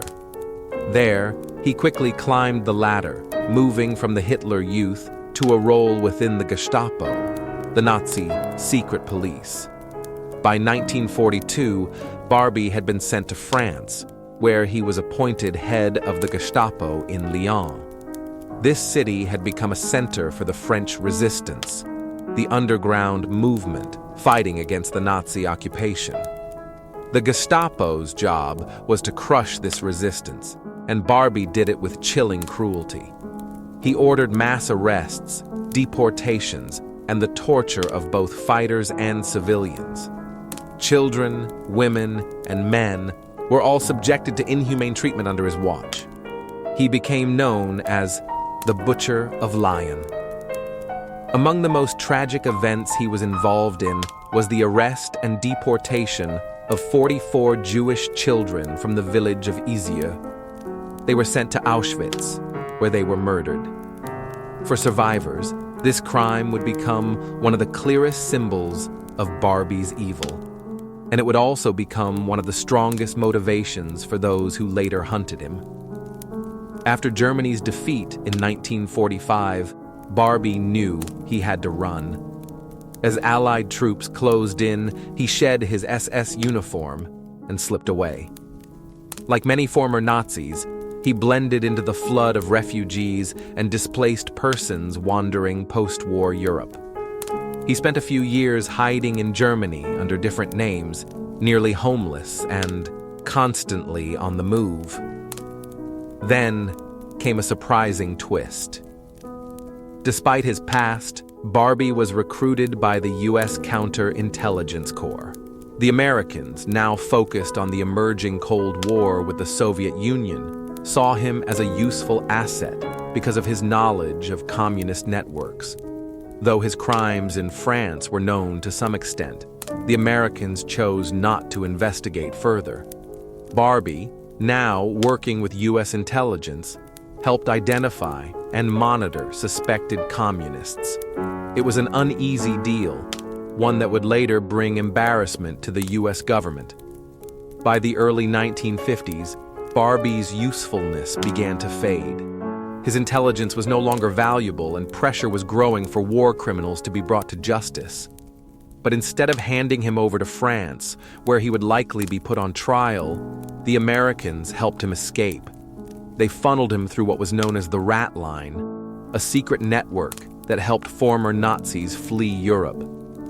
With false documents under the name Klaus Altmann, Barbie and his family boarded a ship and headed for South America.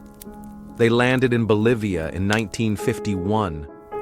It was a country far from the reach of European justice, and at the time ruled by military regimes that had little interest in hunting down former Nazis. Barbie built a new life. He became a businessman, got involved in Bolivian politics, and even worked as an advisor to military dictators on how to suppress opposition, using the same brutal tactics he had used in France. He continued to live under his new identity, Klaus Altmann, and for decades, no one came looking. But then, something changed. In the 1970s, a German journalist and Nazi hunter named Beate Klarsfeld and her husband Serge began digging into Barbie's past. They found old photographs, questioned former Nazis, and uncovered stories that pointed to one conclusion. Klaus Barbie was still alive and living in South America under an assumed name. When they compared photos from the war with recent images of Altmann, the resemblance was undeniable. Still, knowing his location was only the first step. Bringing him to justice would require public pressure, diplomatic action, and most of all, courage. Beate decided to go public.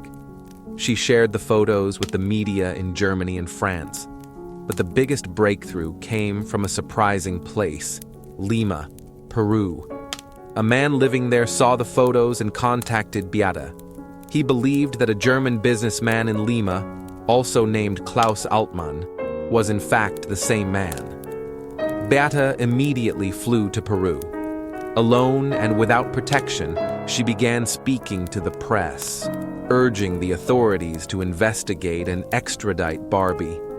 She knew the risks, but refused to back down. Her efforts made headlines. Under pressure, the Peruvian government forced Barbie to leave, but instead of facing arrest, he simply returned to Bolivia, where he still held citizenship.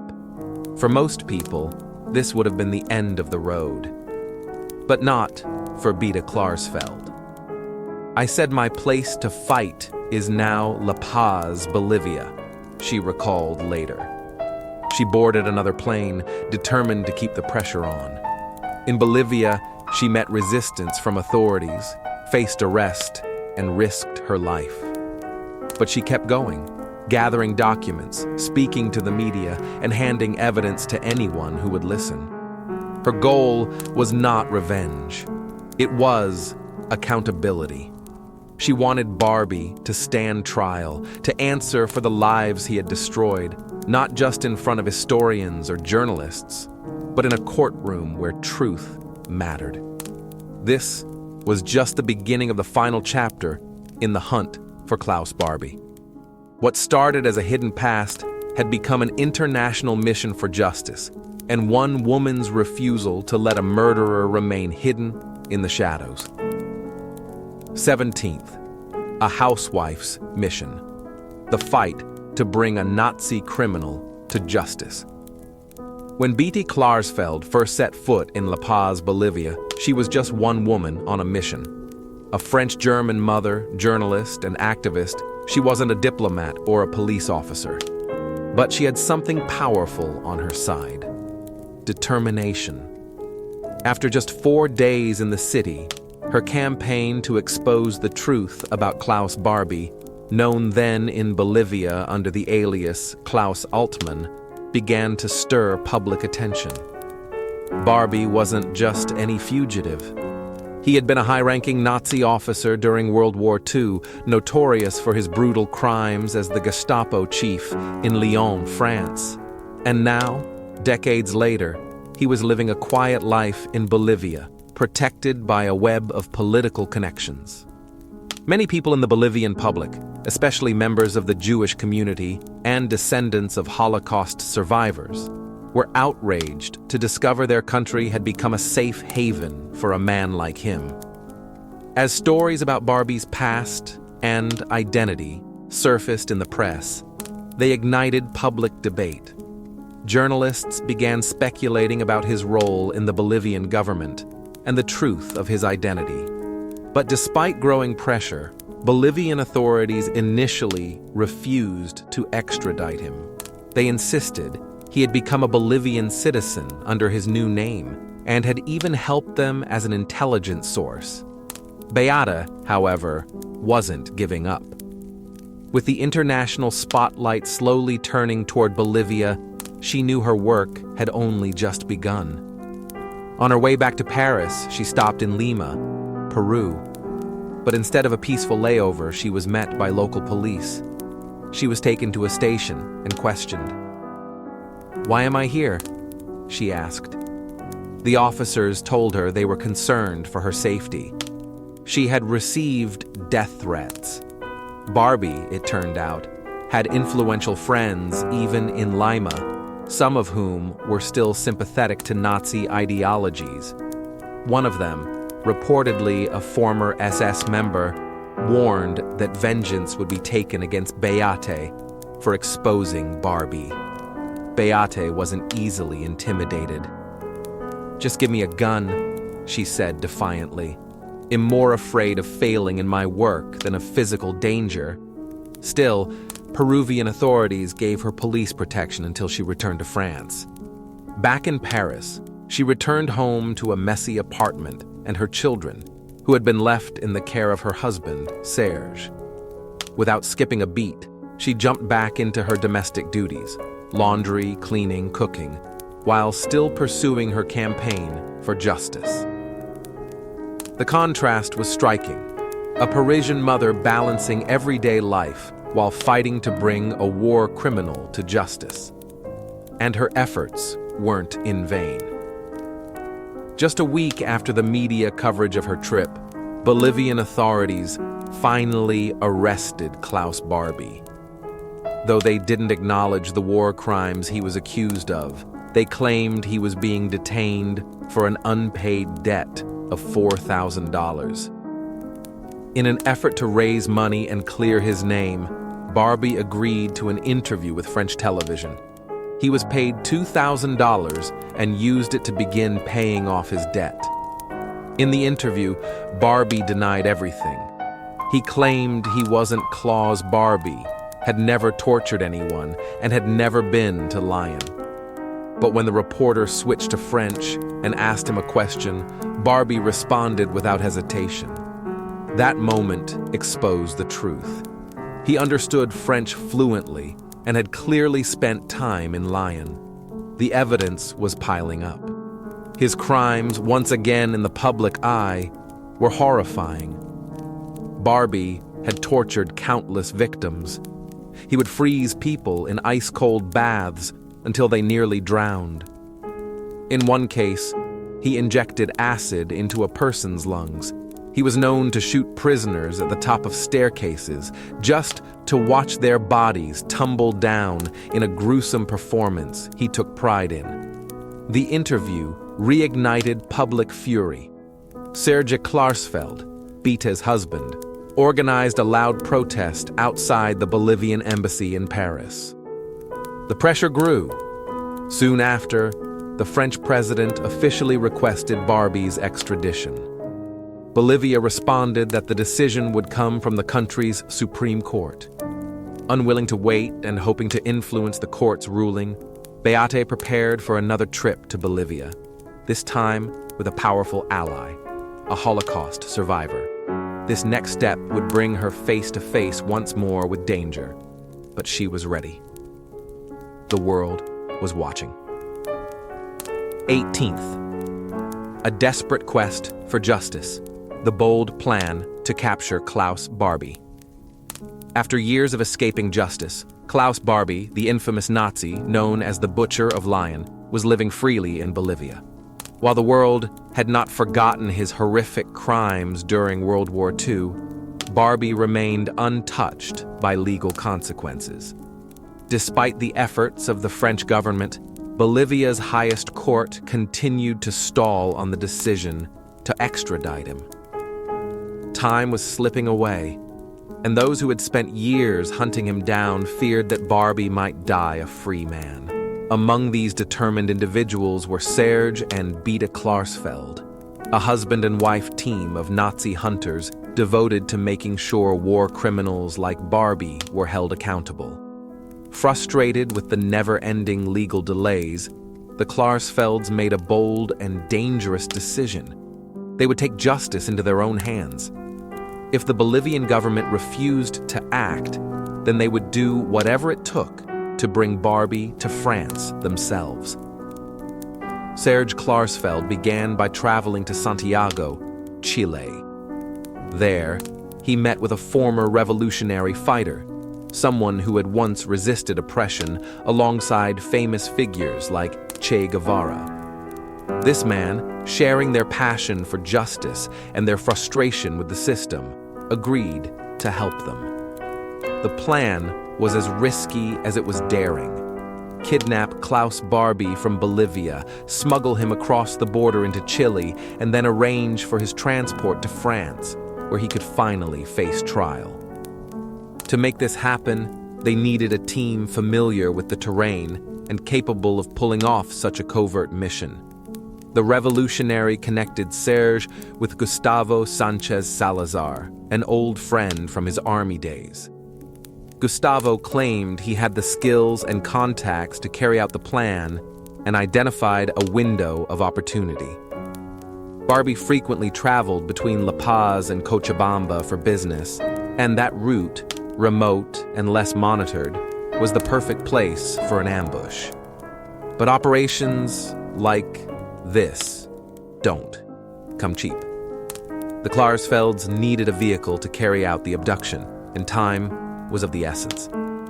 Serge handed over $5,000, money they could barely spare but were willing to risk in the name of justice. Everything seemed ready. The plan was in motion. But just as hope began to rise, it all fell apart. The man who had been entrusted with the money and the vehicle was involved in a car accident.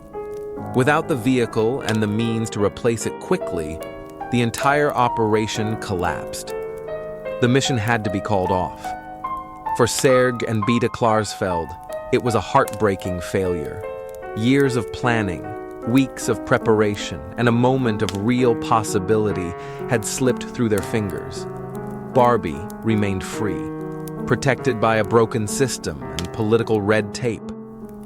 Their dream of seeing him on trial seemed more distant than ever. But if history has taught us anything, it's that persistence can change the course of events, and the Klarsfelds were not done yet. 19th, The Final Pursuit, the fall of Klaus Barbie. Despite numerous obstacles and years of frustration, Serge and Beate Klarsfeld never gave up on their mission to bring Klaus Barbie to justice. Throughout the 1970s, their campaign was grueling and relentless, marked by determination, personal sacrifice, and a refusal to let the atrocities of the past be forgotten. Maintaining strength and focus over a decade is no small feat. Yet for the Klarsfelds, justice for the victims of Nazi crimes was a duty they could not abandon. Their lives became defined by an unwavering battle against historical injustice, a fight that gained international attention and the scrutiny of global media. By August 1981, Barbie's trail was picked up again, this time by new pursuers. New York Times photojournalist Marissa Bell Schumacher and independent reporter Peter McFerrin. The two journalists began investigating a web of connections tying former Nazis to South American military regimes and the growing cocaine trade. Their research pointed to Barbie's involvement in Bolivia's underworld, particularly in the city of Cochabamba, located 400 kilometers southeast of La Paz. Over the years, Klaus Barbie had embedded himself deep within the Bolivian power structure, becoming an essential player in the operations of the cocaine cartels and right-wing military forces. Far from hiding, Barbie had transformed into a key figure in this shadowy network, allegedly leading a brutal paramilitary unit known ominously as the Fiancés of Death. Under Barbie's direction, this death squad carried out kidnappings, torture, and executions, primarily targeting political dissidents on behalf of the Bolivian military elite. Rewarded with influence and power, Barbie was even granted honorary military titles. He seemed untouchable, operating with impunity as he aided in the suppression of resistance movements and enjoyed the protection of Bolivia's criminal elite.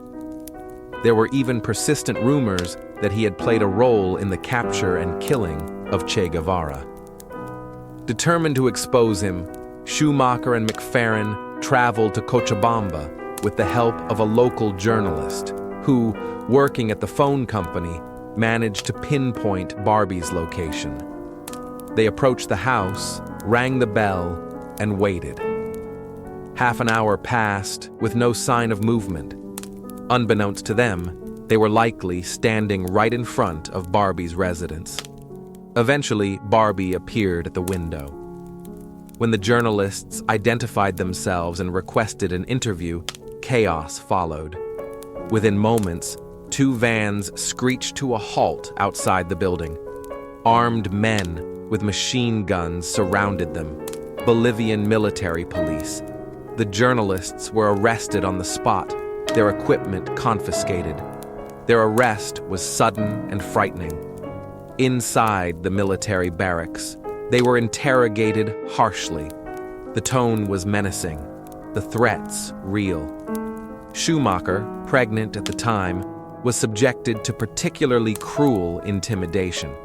Officials demanded to know how they had located Barbie, who had tipped them off. The most chilling moment came when the interrogators threatened to rip out her fingernails. Yet, the presence of an American press pass became their lifeline. Once authorities realized they had detained journalists working for the New York Times, they recognized the diplomatic consequences. After a few hours, they were released.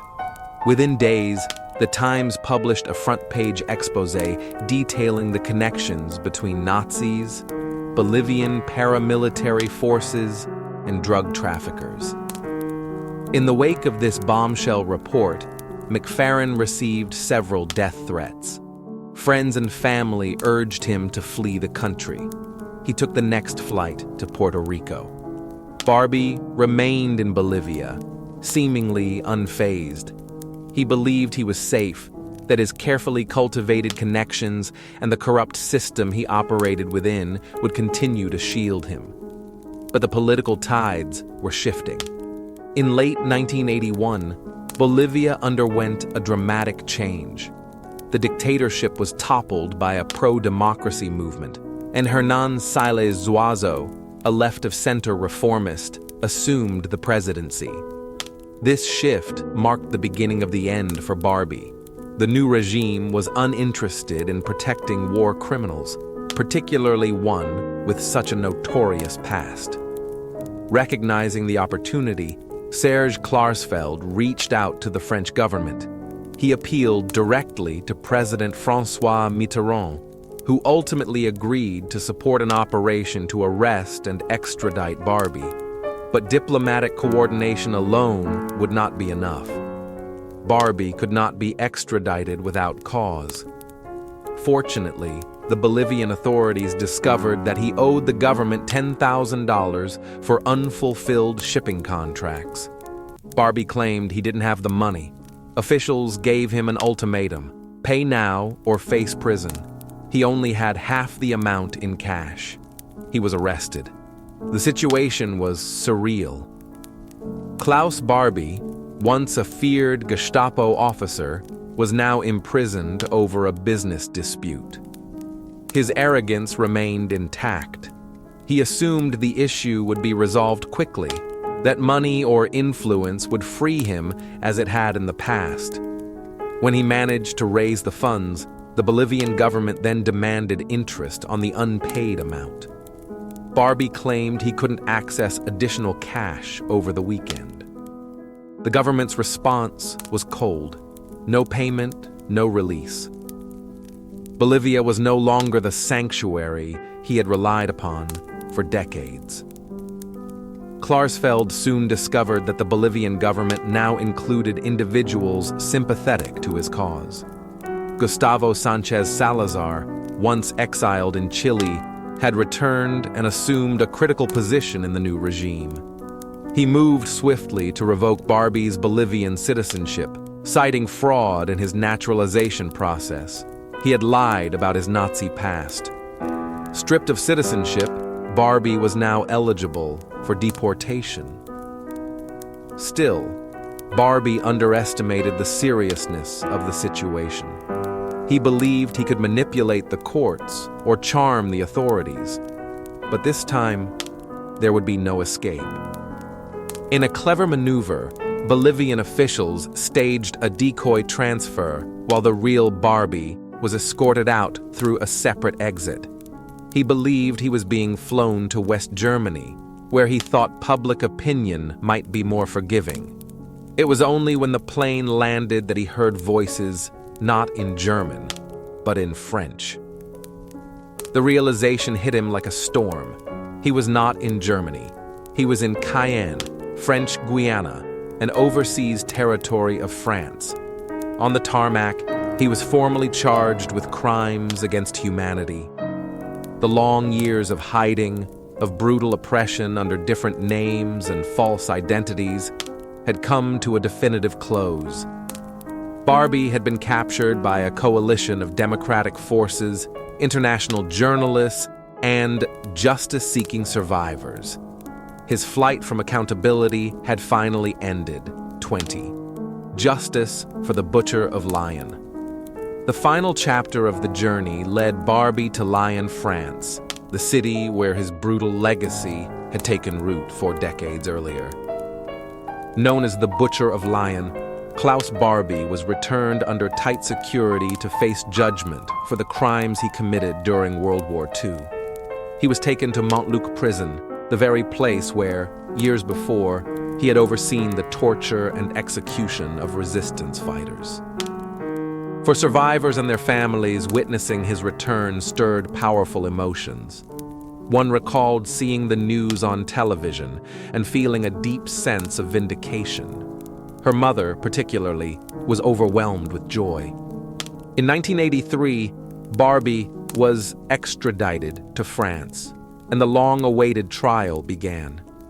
It became a pivotal moment in modern French history, marking one of the few times a Nazi war criminal was held accountable in such a public way. Among the prosecution team was Serge Klarsfeld, determined to see justice served. Barbie remained defiant, emotionless, and unrepentant, expressing no sorrow for his actions or his victims.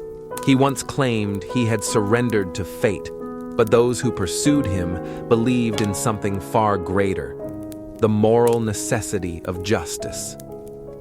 On July 4, 1987, after years of pursuit, Barbie was convicted of crimes against humanity and sentenced to life in prison. The ruling was not about revenge, it was a historic victory, especially for those who had fought tirelessly to hold him accountable. It demonstrated that no matter how much time passes, justice can prevail, and those responsible for atrocities must ultimately face the consequences of their deeds. 21. Hunting shadows, the Nazi trail to Argentina. It felt like staring into the face of a ghost from one of history's darkest chapters. The man in front of us wasn't just any old fugitive. He had once been a prominent Gestapo officer operating in Rome during World War II. His reputation for cruelty and ruthless efficiency echoed that of infamous figures like Josef Mengele and Adolf Eichmann. Standing before him, I felt something primal surge up inside me, pure hatred. We had hoped, in a remote German town tucked into the Andes Mountains, to uncover traces of former Nazis. What we encountered was beyond anything we had anticipated. For decades, Argentina had served as a sanctuary for Nazi war criminals fleeing justice after the fall of the Third Reich. In a historic move, however, the Argentine government made an unprecedented decision to unseal its secret post-war archives. This transparency offered the world a glimpse into what had long been concealed, a network of escape, concealment, and complicity. The idea to investigate this murky past was first floated during a meeting at Primetime Live in early 1994. Why don't we investigate how Nazi war criminals ended up in Argentina after the war? Someone suggested. That simple question launched a journey that would eventually lead one of America's most distinguished news teams to a chilling revelation, an encounter with one of the last high-ranking Nazis still alive and at large, SS Captain Erich Priebke.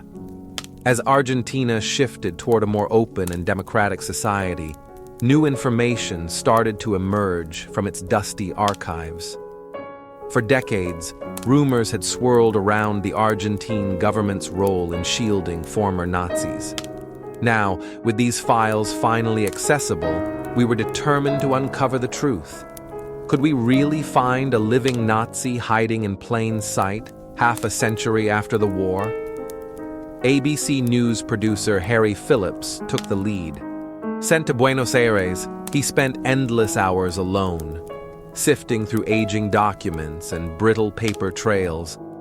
It didn't take long to uncover names already notorious: Mengele, Eichmann, and others, whose post-war escape routes had long been the subject of speculation. But Harry's mission was more than historical confirmation. He was looking for someone who hadn't yet faced justice, someone who might still be alive. According to data provided by the Simon Wiesenthal Center, a Jewish human rights organization dedicated to bringing Nazi war criminals to justice, there was a man living under the name Juan Mer. All signs pointed to this being a false identity. In reality, he was believed to be Reinhard Kopps, a confirmed Nazi officer whose whereabouts had been unknown for years. Our objective was clear: prove that Juan Mer and Reinhard Kopps were the same person. If we could do that, we might be able to expose a larger network, one that had allowed high-ranking Nazis to live out their days in relative comfort. far from the war crimes they had committed in Europe. Bariloche, a picturesque town nestled in the Andes with striking German architecture and culture, was our destination. Both ABC and the Simon Wiesenthal Center believed this was where Juan Mer had settled in secret. But what no one realized at the time was that finding Kopps would be just the beginning. Unwittingly, he would lead us to an even bigger revelation. SS Captain Erich Priebke, the number 2 Gestapo officer in wartime Rome, a man responsible for mass executions and unimaginable cruelty. Interviewing individuals involved in crimes of this magnitude is rare, and when it happens, they typically avoid the spotlight. But here we were, face to face with a man whose past was soaked in blood, living peacefully under the South American sun. This investigation wasn't just about journalism. It was about memory, truth, and long overdue justice. In a country once shrouded in secrets, the ghosts of the past were finally being dragged into the light. 22. Whispers in the Andes, hunting shadows of the Third Reich. There is a certain stillness to the Andes, majestic, breathless, unnerving. It is the kind of silence that swallows secrets and lets them sleep for decades. But some secrets refuse to die. My search began in Buenos Aires, where I worked alongside a woman named Delilah Herbst. I had hired her as a translator and fixer, someone with local knowledge and a sharp instinct for subtle truths. Our mission, to trace the final footsteps of men who had once wielded the power of death in Hitler's Europe and had since vanished into the mists of post-war South America. It all started with a phone call from Harry. He urged me to travel down to a place the locals called B. He didn't have to say more. I knew he meant Bariloche, nestled deep within the Argentine Andes. Harry gave me a name, Juan Mahler. He believed Mahler was not who he claimed to be. We knew that Bariloche had long served as a refuge for German migrants, but not just any Germans. These were ghosts of the Reich, cloaked in the serenity of the mountains and the sheen of a new life. Bariloche wasn't merely a town, it was a mirage. A replica of a Bavarian alpine resort, complete with wooden chalets, pristine lakes, and pine-covered hills. For the Austrians and Germans who settled there, it was a place where they could breathe as they once had in Europe. Here, many of them lived in the open, comfortably, even brazenly. Cafes echoed with German operas, restaurants served schnitzel and bratwurst, and among whispers and toasts, some reportedly still remembered the Führer's birthday in candlelit secrecy. We knew that Bariloche had harbored men like Reinhard Kopps, an SS captain turned ghost, who had reportedly fled Europe not before assisting thousands of fellow Nazis to do the same.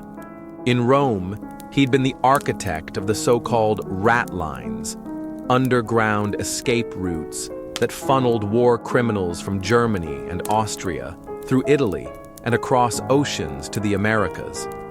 Kopps had lived freely in Bariloche, possibly under the pseudonym Juan Mahler. Delilah and I knew finding him wouldn't be easy.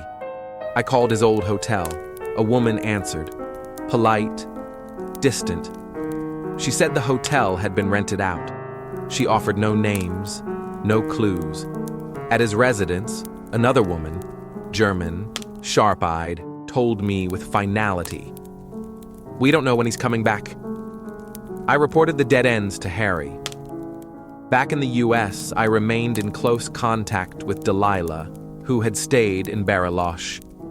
She dug deep into the local web, asking questions, checking names, probing gently in a town where too many preferred not to remember. One day, she ventured into a bookstore, simply out of boredom.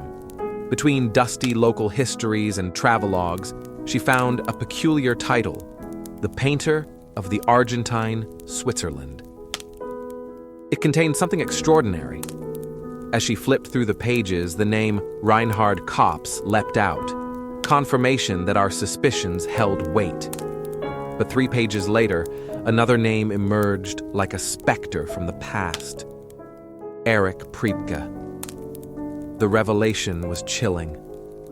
Priebke had served as one of the most feared Gestapo officers in wartime Rome.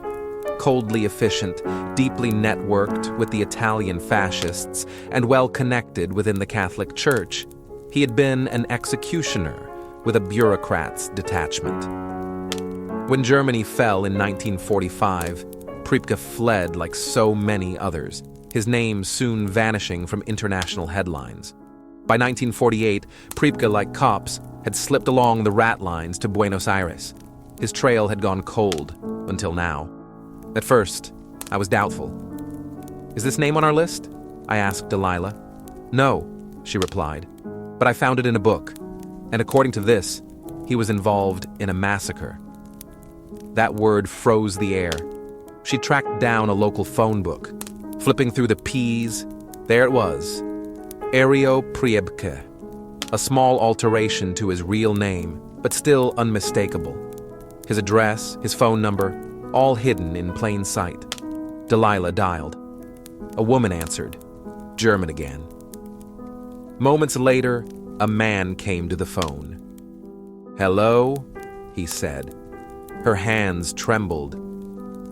He was alive.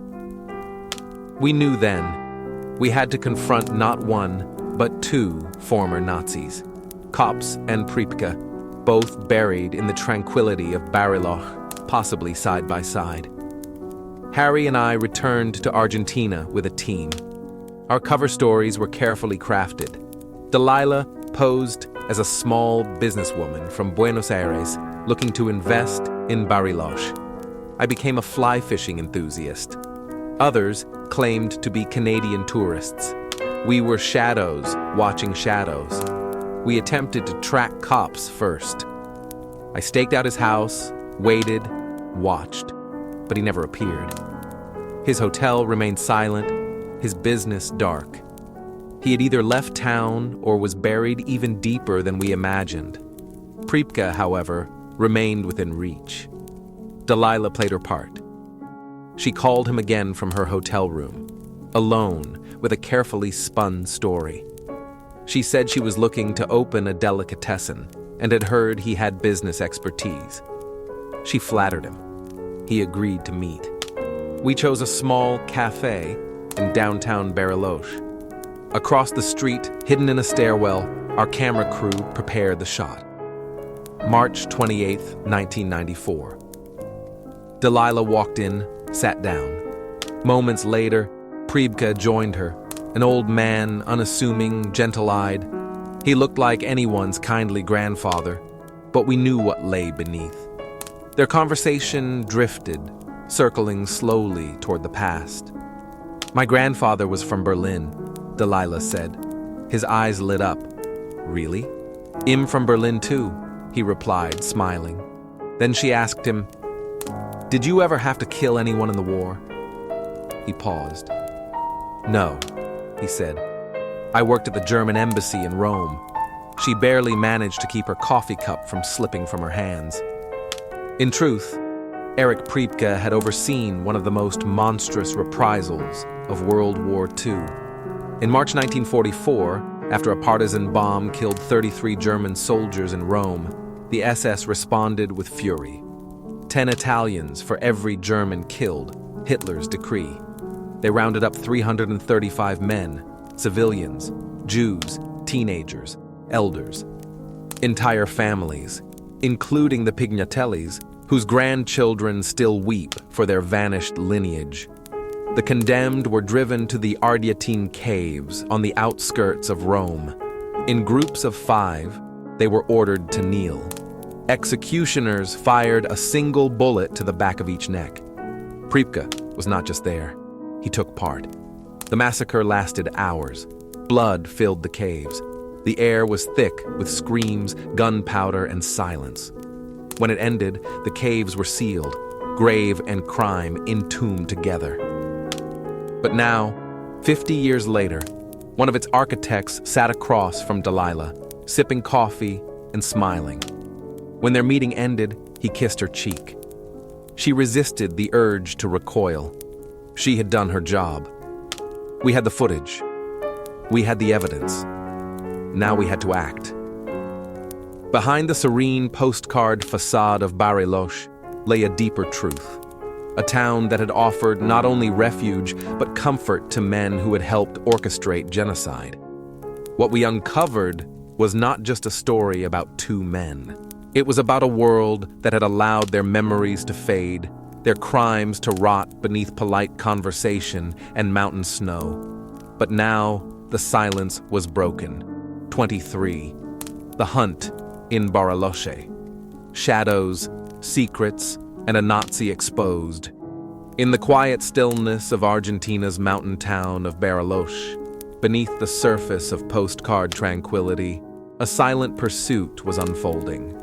Far from the world of flashing lights and breaking headlines, a small team of American journalists and producers were orchestrating an audacious mission, one that would pierce through layers of time, deceit, and silence.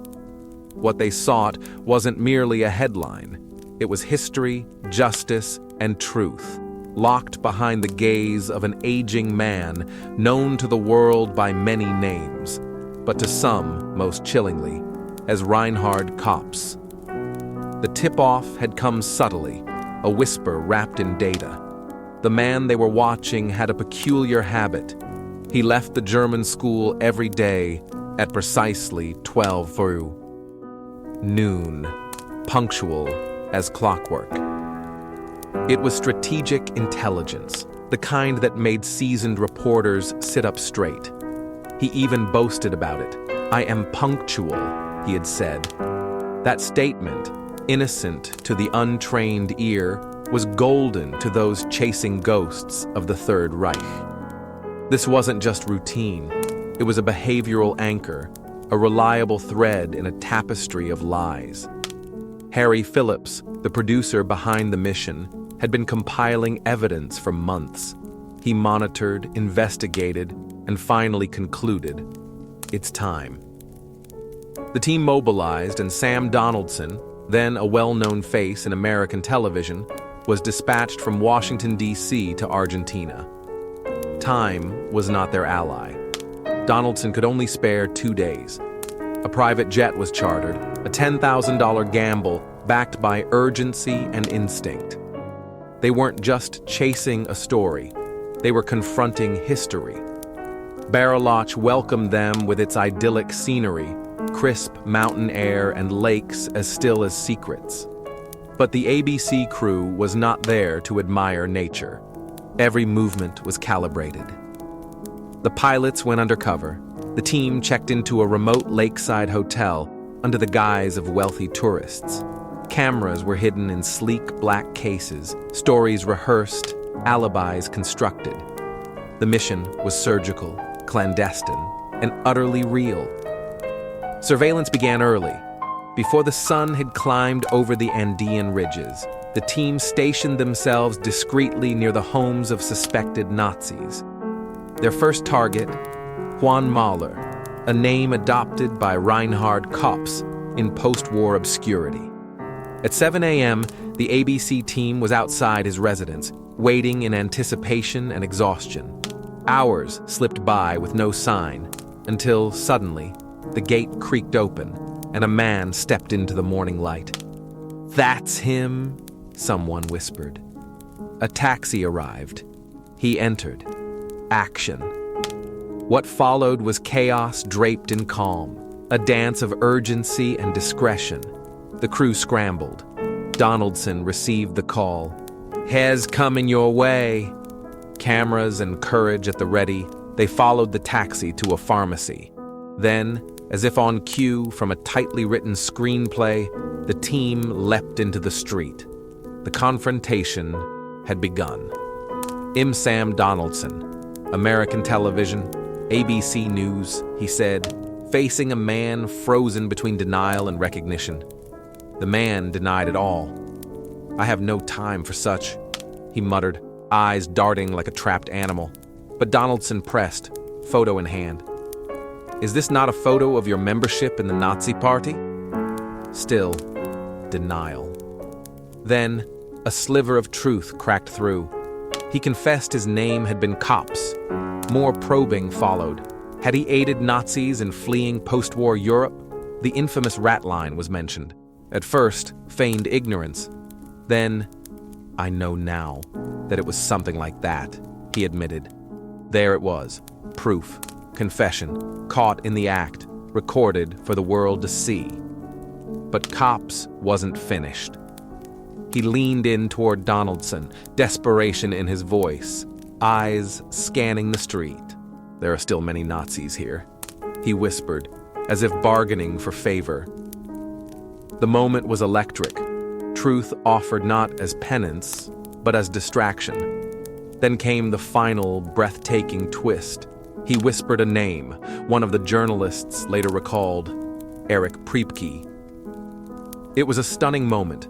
A Nazi officer outed by another on camera in the cold morning of a quiet Argentinian town. The team was giddy. They hadn't just caught a former SS officer, they'd cracked open a new lead, a bigger target, another page in the history of post-war Nazi escapees. By the time they reached the German school to confront Priebke, the day had already felt mythic. But the myth was real.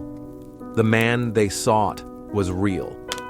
And in that moment, wrapped in Andean mist, journalistic nerve, and global consequence, the past met its reckoning.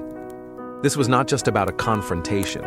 It was about memory, truth, and the refusal to let silence bury justice. 24. Shadows beneath the Southern Cross. They whispered of him in the stillness of Argentine nights. In hushed voices, behind locked doors and drawn curtains, there were murmurs of a man who had once commanded silence with the mere lift of a hand. A man who had walked among the architects of terror, now hiding in plain sight beneath the Southern Cross. Argentina, in the decades following the Second World War, became a curious sanctuary, a land of refuge draped in paradoxes. Rolling pampas and whispering forests concealed the echoes of unspeakable violence. Here, in isolated pockets and sprawling urban edges, Nazi fugitives found fertile ground for reinvention. They became farmers, teachers, factory workers, blending into the post-war landscape as though history could be rewritten by distance. But the past, like the Andean wind, always finds a way back. This was a community not united by camaraderie, but by mutual fear and the brittle alliance of guilt. It was no haven of brotherhood. Rather, it pulsed with suspicion, secrets, and the ever-present dread that one day someone might talk. One of them already had, or so many believed. In 1960, Adolf Eichmann, the mastermind behind the logistics of the Holocaust, was captured by Mossad agents in Buenos Aires. The operation was swift, shocking, and to the rest of the Nazi diaspora, deeply unsettling. Rumors fermented. Eichmann had been betrayed. By whom? No one knew, but everyone feared it could happen again. The air was thick with paranoia. In homes adorned with fading German portraits and relics from a broken Reich, old men scanned the streets outside their windows, children were told to answer no questions, and neighbors became liabilities. And yet, there were those who did talk. Those who watched, remembered, and relayed what they knew to people who were willing to listen and act. Among them was a teacher named Delilah, who spent her days observing the routines of a man known to the schoolchildren as a friendly helper. He was punctual, polite, well-mannered, but his name whispered another life, Erich Priebke. ABC News had already pulled off a confrontation that shook the foundations of this closed society. They had found and publicly confronted Reinhard Kopps, a former Nazi propagandist, right on Argentine soil. But Kopps was not the end. He was the doorway. He named names, perhaps out of panic, perhaps from ego, or maybe because his web of lies had become too complex to sustain. What followed was not merely journalism. It was a pursuit for justice cloaked in television. The planning was meticulous. Delilah had reported that Priebke followed the same routine each day. He would leave the Primo Capraro school at exactly 12:01 p.m. Like clockwork, cameras were hidden in vans. Walkie-talkies buzzed with tension. Everyone knew there would be only one chance. The smallest misstep could mean losing him for good. But why did it matter? Because Priebke was no minor player. He had been a Gestapo captain, stationed in Rome during one of the most brutal acts of reprisal in the war, the Ardeatine Caves Massacre. In March 1944, after 33 German soldiers were killed by Italian partisans, Hitler ordered a swift and merciless retaliation. 10 Italians were to die for every German lost. 335 civilians and political prisoners were executed, their bodies buried in sealed caves. Among the orchestrators of this horror was Erich Priebke. The caves remained hidden until after Rome was liberated. What the Allies found beneath the earth was beyond haunting. Bodies piled, executed methodically, buried beneath collapsed rock in silence. Scientists, archaeologists, and survivors pieced together the scene, identifying what had once been men, women, sons, and fathers. It became one of the defining war crimes of Nazi brutality in Italy. When the war ended, Priebke was captured by American forces and held in a series of POW camps. At one point, he openly admitted his participation in the massacre, claiming he had only followed orders. He would later escape from confinement, cutting through the camp's wire with 2 accomplices, vanishing into the post-war ether. That ether led him to Argentina. To escape was not enough. Priebke knew that survival meant assimilation, a new identity, a new life. But time does not always blur guilt. Sometimes it sharpens it. When the ABC News team finally confronted him, what was shocking wasn't merely that they had found him, but that he agreed to speak. On camera, in full knowledge of who he was. "Yes," he said calmly. "I am Erich Priebke." His demeanor was almost casual, his words unrepentant. He admitted his role, reiterated the old defense. It was an order. And yet, when pressed about the execution of civilians, about the coldness of carrying out such acts, his composure cracked. He insisted he didn't personally shoot anyone, though documents in the team's possession suggested otherwise. Signed confessions from his POW days contradicted his claims. What stood out was not only his confession, but his certainty. To him, this was all a product of a different time, a different world, as though history were a foreign country whose crimes had no extradition. But history has witnesses, and the lens of a camera became one of them. When confronted with the death of 6 million Jews, Priebke expressed regret. But it was a distant sorrow, a historical inconvenience, not a personal reckoning. When asked if old men should pay for the crimes of their youth, he paused. A flicker of doubt passed through him, perhaps, or calculation, and then anger. He slammed his car door shut, retreating back into the illusion of normalcy. Yet the spell was broken. The confrontation reverberated across continents. It stirred memories. It reignited debates. It forced the world to remember that beneath the tranquil facades of suburban schools and gentle Argentine hills, shadows of an unpunished past still moved. And so began the final act. The chase had become a reckoning, not just for one man, but for a truth long buried, like the victims of the Ardeatine caves, beneath layers of silence, fear, and complicity. Justice, like history, may sleep, but it never dies. Sometimes in journalism, you come across a story so powerful, so unexpected, that it takes your breath away. That's exactly what happened when a team of reporters uncovered the whereabouts of two men long believed to be dead or out of reach, Nazi war criminals hiding in plain sight in South America. It wasn't something you find every day. In fact, many of the people involved said it was the biggest moment of their careers.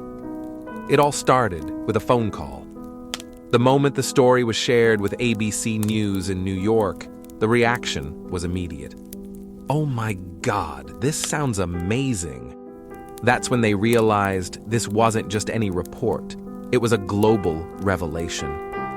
The producers and journalists understood they had something extraordinary, and they needed to act fast before anyone tried to block it or steal the footage. The fear was real. What if someone in Argentina found out about the tapes and decided they shouldn't be allowed to leave the country? That could destroy everything. So within just a few hours of confronting one of the men involved, Erich Priebke, the team arranged for the videotapes to be flown out immediately. A small plane, hidden nearby, was quickly prepared. The tapes were out of Argentina and on their way to the US in less than 6 hours. It was a race against time. And they won. What followed was one of the most impactful investigations ever broadcast. The story didn't just make headlines. It led to arrests, trials, and justice decades after the crimes had taken place. If this story moved you or made you think about the importance of justice, truth, and memory, please like this video and follow for more real-life investigations that matter. Let's keep these stories alive.